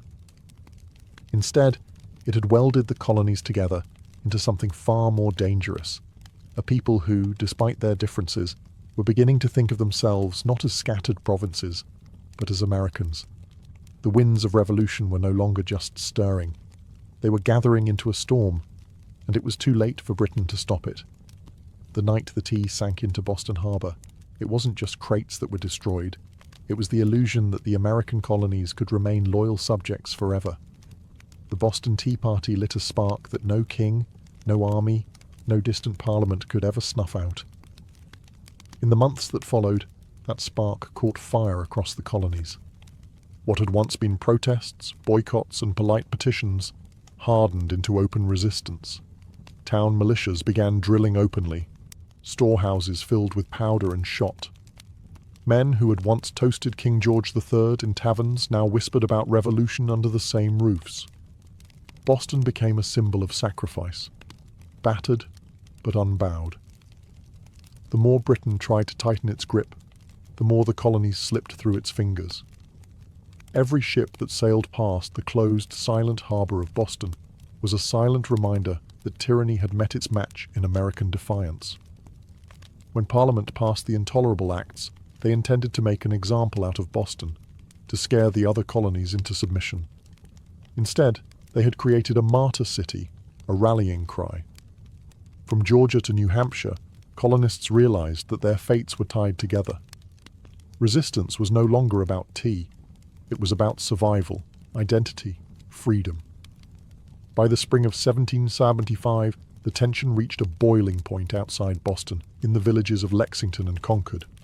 British troops, sent to confiscate colonial weapons, instead found armed farmers, ordinary men ready to defend their rights with musket fire. The first shots of the American Revolution rang out, a direct line traced back to the moment when men chose principle over profit and dumped a fortune's worth of tea into the harbour. The Boston Tea Party showed the world that revolution doesn't always announce itself with trumpets and banners. Sometimes it starts quietly, with a small group of determined people standing in the cold, choosing defiance over fear. In dumping the tea, the colonists weren't just rejecting a tax. They were rejecting an empire. And though the road ahead would be bloody, bitter, and uncertain, one thing had become clear that night in Boston Harbor. The American colonies were no longer loyal subjects. They were something new, something dangerous. They were revolutionaries. And they were just getting started. All before the towering pyramids of Giza, before Mesopotamian cities buzzed with life, before Stonehenge stood against the sky, there was Corral. Hidden away in the dry valleys of coastal Peru, Corral rose in silent majesty nearly 5,000 years ago, then faded into near-complete oblivion, swallowed by sands and forgotten by history. For centuries, the world did not even know it existed. The Super Valley, where Corral once thrived, seems at first glance an unlikely place for civilization to bloom. The landscape is parched, barren, the river little more than a thin silver thread winding through rocks and dust. To most eyes it looked inhospitable, a place abandoned by life. Yet it was here, amid the desolation, that one of humanity's earliest great cities took shape. Corral wasn't just a collection of scattered huts or a temporary trading post. It was a planned city, sprawling over 150 acres, filled with pyramids, plazas, residential quarters, and ceremonial spaces. It had scale, purpose, and vision, a complex society blossoming centuries before the Egyptians began stacking stones into pyramids of their own. The people of Corral achieved this without the wheel, without written language, without metal tools. They built massive structures from stone and earth with nothing but ingenuity, communal effort, and the raw power of human will. Yet for thousands of years, Corral's existence remained a secret. Even when travelers stumbled across the strange, weathered mounds scattered across the valley, they mistook them for natural formations, mere hills sculpted by the desert winds. No one imagined that beneath the sand lay one of the oldest cities in the world, predating even the civilizations that history books had crowned as the firsts. It wasn't until the late 20th century that archaeologists, led by Ruth Shady, uncovered the truth. What they found buried in the dust of time would rewrite the story of the Americas and force the world to reconsider what it thought it knew about the birth of civilization itself. Corral had risen, flourished, and fallen in total anonymity. Now, after millennia of silence, its stones are speaking again, whispering of a peaceful, intelligent people who built a world of complexity and wonder in a land where life itself seemed impossible. And this was only the beginning of their story. At first glance, the Supi Valley looks like a place where life should struggle to exist. Harsh winds sweep across endless stretches of sand and stone. The sun beats down mercilessly, drying out the earth, baking the landscape into cracked, brittle sheets. Water is scarce, the river a meandering thread fighting for survival. To the untrained eye, it is a wasteland, barren, empty, forgotten by the gods. But the people of Corral saw something different. They did not see a desert to be feared. They saw a canvas to be shaped. They recognized the river, however modest, as the lifeblood of possibility. And so, with patience, ingenuity, and sheer determination, They turned this unforgiving place into a thriving oasis of life and culture. Their first victory was agriculture. They learned to tame the river's seasonal floods, building simple but brilliant irrigation systems that channeled water across the valley floor. Where others saw sand and dust, they coaxed green shoots of hope: cotton, beans, squash, guava, sweet potatoes. Cotton, in particular, became their treasure. It was spun into fishing nets and textiles, fueling trade with coastal villages and creating bonds that stretched far beyond their desert home. But growing crops was only part of their mastery. The people of Corral understood that survival in the desert required balance. They worked with nature, not against it. They built their homes and plazas from stone and earth, designed to withstand both scorching heat and the rare, punishing rains that occasionally swept through the valley. They studied the stars and seasons, planning their harvests with the precision of master astronomers. Trade became the veins and arteries of Corral's economy. Dried fish, cotton, fruits, and handmade goods flowed up and down the coast. In exchange, Corral received exotic goods: colorful shells from the Pacific, rare stones from the Andes, ideas from distant peoples. They were not isolated, they were connected. In a land where survival seemed impossible, Corral thrived through intelligence, innovation, and community. They didn't conquer the desert with brute force. They partnered with it, learning its rhythms, respecting its power, building a society that was not just functional, it was extraordinary. Against the odds, Corral blossomed into a beacon of civilization, and it was only beginning to rise. Rising out of the desert like ancient guardians, the pyramids of Corral defy everything we thought we knew about early civilization in the Americas. These were not small, crude structures built by primitive hands. They were massive, deliberate works of architecture, created by a people with vision, organization, and ambition. The centerpiece of the city was the Pyramid Mare, the largest of Corral's monumental structures. It stretched more than 450 feet in length and towered nearly 60 feet above the desert floor, a feat of engineering on par with the early wonders of the ancient world. Built from stone, mud, and woven reed bags filled with rocks, the pyramid was designed not just to endure the harsh climate, but to withstand the punishing earthquakes that occasionally rattled the region. And endure it did, standing silent against wind and time for nearly 5 millennia. But the pyramids of Corral were not tombs. Unlike the massive burial complexes of Egypt, Corral's pyramids served a different purpose. They were centers of ceremony, power, and public life.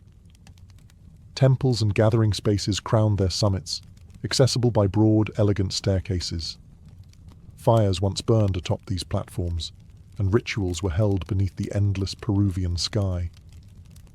At the foot of the pyramids, vast plazas opened up, sunken and circular, inviting thousands to gather for religious ceremonies, political meetings, and communal celebrations. The very design of Corral's cityscape suggested a society that prized community and order, a people deeply connected to one another and to the cosmos. Around the pyramids, smaller residential complexes fanned out, likely home to priests, administrators, artisans, and farmers. The pyramids themselves seem to have been strategically placed, aligned with celestial events, sunrises, solstices, the cycles of the stars. To the people of Corral, architecture wasn't just practical, it was spiritual, mathematical, cosmic. Walking among the weathered stones today, it's almost impossible not to feel a strange sense of awe. These structures were raised without metal tools, without the wheel, without beasts of burden. Yet they rose with symmetry, scale, and staggering precision. The great pyramids of Corral were not built for vanity, nor for war. They were built to connect earth and sky, community and cosmos, humanity and eternity. And they still whisper across the sands, telling a story that refuses to be forgotten. Among the ruins of Corral, there is something profoundly different, something that sets it apart from so many ancient civilizations. No weapons have been found buried beneath its sands. No defensive walls circle its plazas. No mass graves hint at bloody conquest or internal strife. Unlike the kingdoms that rose and fell through war, Corral was a society built on peace. It's a revelation that defies expectations. Here was a civilization that flourished not through violence, but through cooperation, trade, and shared belief. The people of Corral seem to have invested their energy not in armies or fortresses, but in architecture, astronomy, music, and communal life. Their plazas and pyramids weren't monuments to victory over enemies. They were centers of celebration, worship, and governance. This was a civilization that chose to gather rather than conquer, to negotiate rather than destroy. Trade was the lifeblood of Carroll's success. Cotton, grown along the fertile riverbanks, was spun into fishing nets that were traded with coastal communities. In return, Carroll received dried fish, an essential source of protein, and exotic goods from faraway places, colourful shells from the Pacific, precious stones from the highlands, and even rare tropical fruits from distant valleys. This wide network of trade stitched the region together, binding far-flung communities into a peaceful web of mutual benefit. And in the centre of it all, Corral thrived as a cultural and economic hub. Religious and ceremonial life played a vital role in maintaining social harmony. The city's grand public spaces and sunken plazas likely served as stages for rituals that united the people under shared spiritual beliefs. Music filled these gatherings, flutes carved from condor bones, drums made from deer hides, creating soundscapes that echoed across the desert, tying individual lives to something greater. Leadership, too, appeared to rely less on military strength and more on spiritual authority and civic organization. The city's leaders must have coordinated massive construction projects, seasonal agricultural cycles, and complex trade agreements, all without leaving behind the brutal scars of war. In an ancient world so often defined by conflict, Corral stands as a shining exception, a reminder that civilization does not have to rise on the broken backs of the conquered. It can instead be built by the quiet power of collaboration, creativity, and trust. At Corral, the stones still seem to hum with echoes of a world long gone. It was not just a city of buildings and trade. It was a city alive with sound, ceremony, and spiritual rhythm. Music and ritual were woven into the very heartbeat of Corral's civilization. Archaeologists, digging carefully through the dry sands, uncovered a treasure trove of ancient instruments, flutes crafted from the bones of condors and pelicans, whistles fashioned from deer antlers, small drums stretched with animal hides. These artifacts were not simple toys. They were crafted with care, tuned to specific notes, designed to carry sound across the wide, open plazas of the city.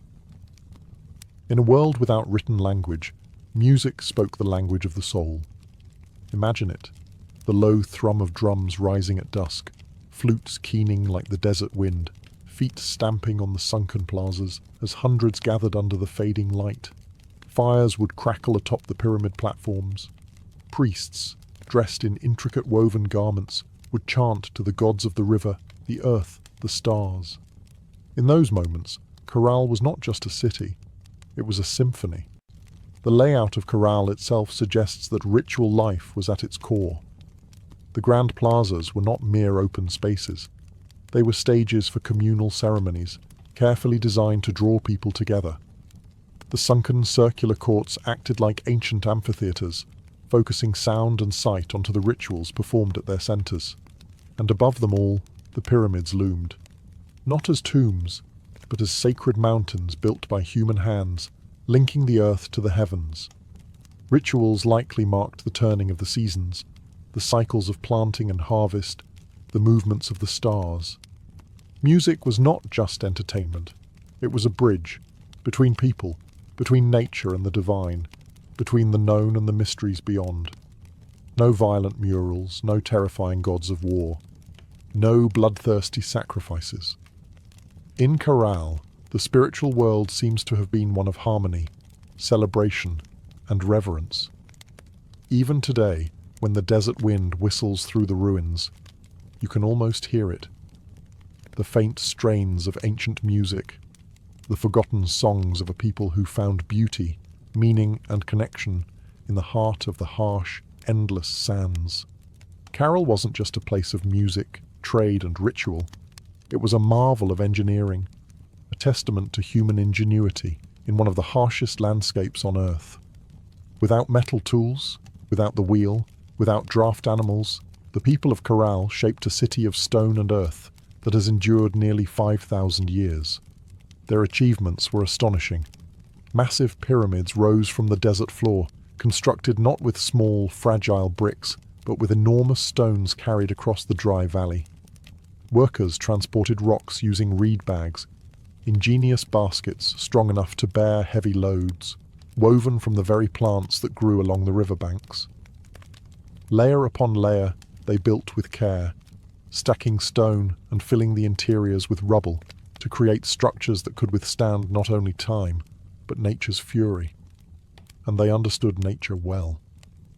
Carroll lies in a region prone to violent earthquakes, yet their pyramids and plazas survived largely intact. How? By mastering earthquake-resistant architecture.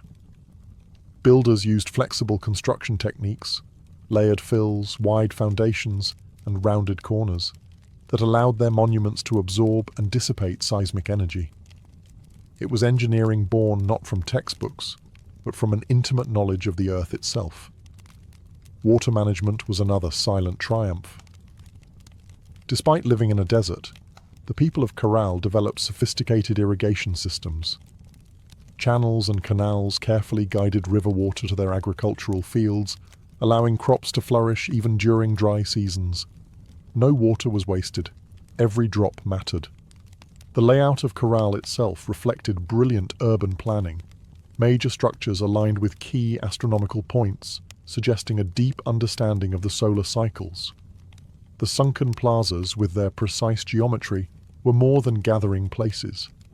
They were instruments for tracking the heavens, allowing priests and astronomers to predict seasons crucial for survival. Even the city's organization spoke of a complex society. Residential zones, administrative areas, ceremonial centers, all were arranged in harmony, balancing communal life with sacred spaces. They built not just for the moment, but for generations. Today, as modern engineers marvel at Carroll's resilience, they are reminded that greatness is not measured by technology alone. Sometimes the deepest wisdom lies in understanding the forces of nature, in working with the land, not against it. Carroll's stones have endured storms, quakes, and the erosion of time itself. They stand as a silent testament to a civilization that engineered their dreams into the desert sands. For centuries, the city of Carroll flourished, a beacon of peace, music, trade, and architectural mastery in the desert sands. And then, quietly, almost without a trace, it was abandoned. No fires marked its fall, no signs of conquest scar its walls, no mass graves or shattered monuments tell a story of sudden disaster. Instead, Carroll simply faded, its plazas emptied, its pyramids left to the drifting sands, its flutes and drums silenced by time. Why did they leave? That question still lingers like a ghost across the Super Valley. Some scholars believe that environmental change struck the final blow. Evidence suggests that a long period of drought may have crippled Carroll's agriculture. Without the river's life-giving waters, the fields would have withered. Trade networks, dependent on surplus cotton and food, would have faltered. The careful balance Carroll had maintained with its harsh environment may have finally tipped beyond repair. Other theories point to shifting trade routes. As neighboring cultures grew and new centers of power emerged along the coast and inland, Carroll's influence might have diminished.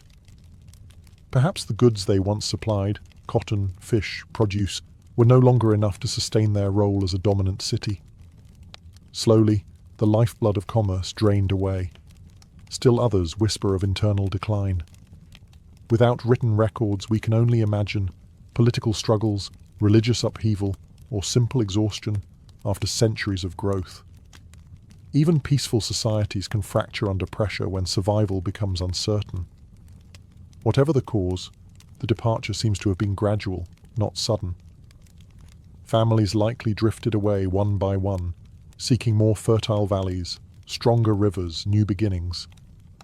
Children who once ran across Corral's plazas grew up telling stories of a lost city behind them, stories that would eventually fade into legend. The desert reclaimed what humans had built. Winds carried fine sand over stone temples. Flutes lay buried beneath shifting dunes. What had once been a humming, vibrant civilization became a field of silent, sleeping mounds. For nearly 4,000 years, Corral remained hidden, a whisper beneath the sands, waiting. Today, as archaeologists carefully uncover its stones, the question still burns. How does a city so advanced, so beautifully crafted, simply vanish? Perhaps the truth is that even the greatest civilizations, no matter how wise or peaceful, are still fragile, threads woven into the tapestry of time, forever vulnerable to the unseen forces of change.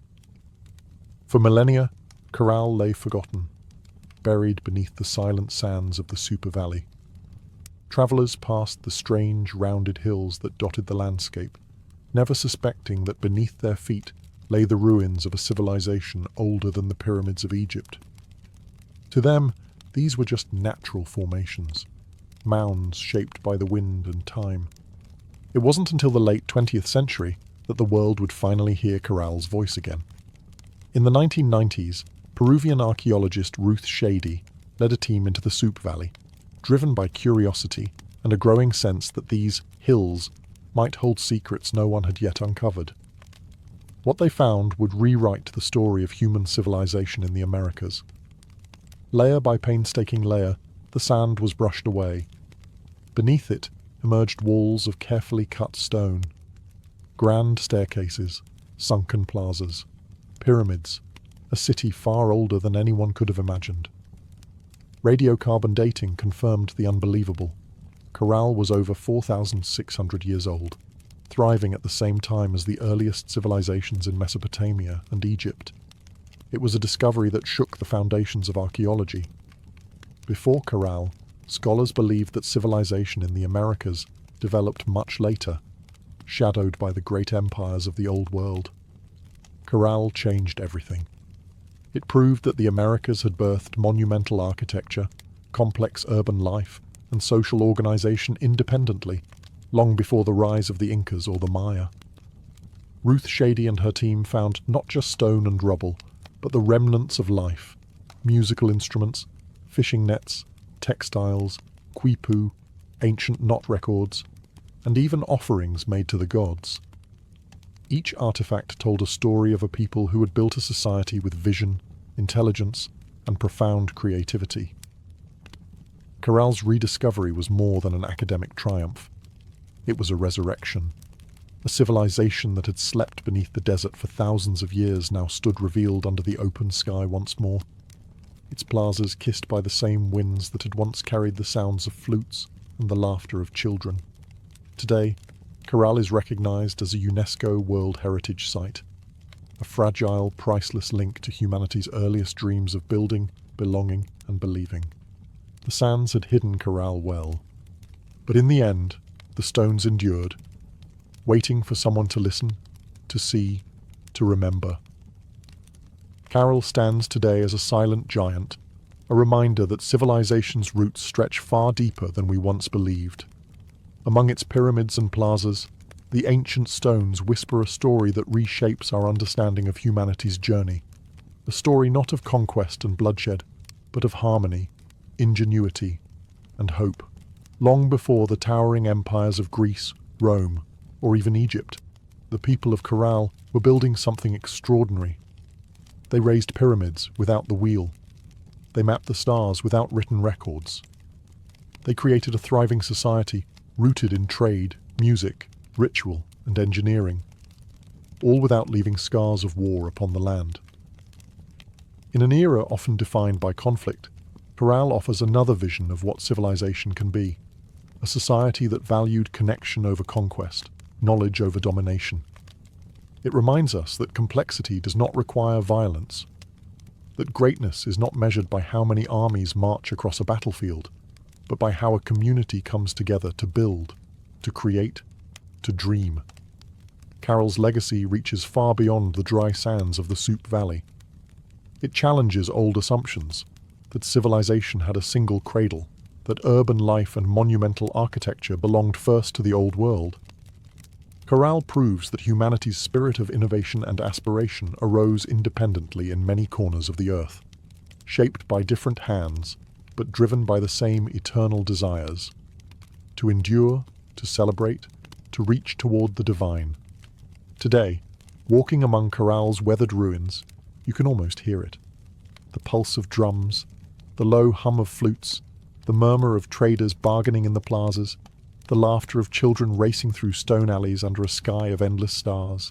Their lives, their dreams, their stories are still with us, etched into the bones of the earth.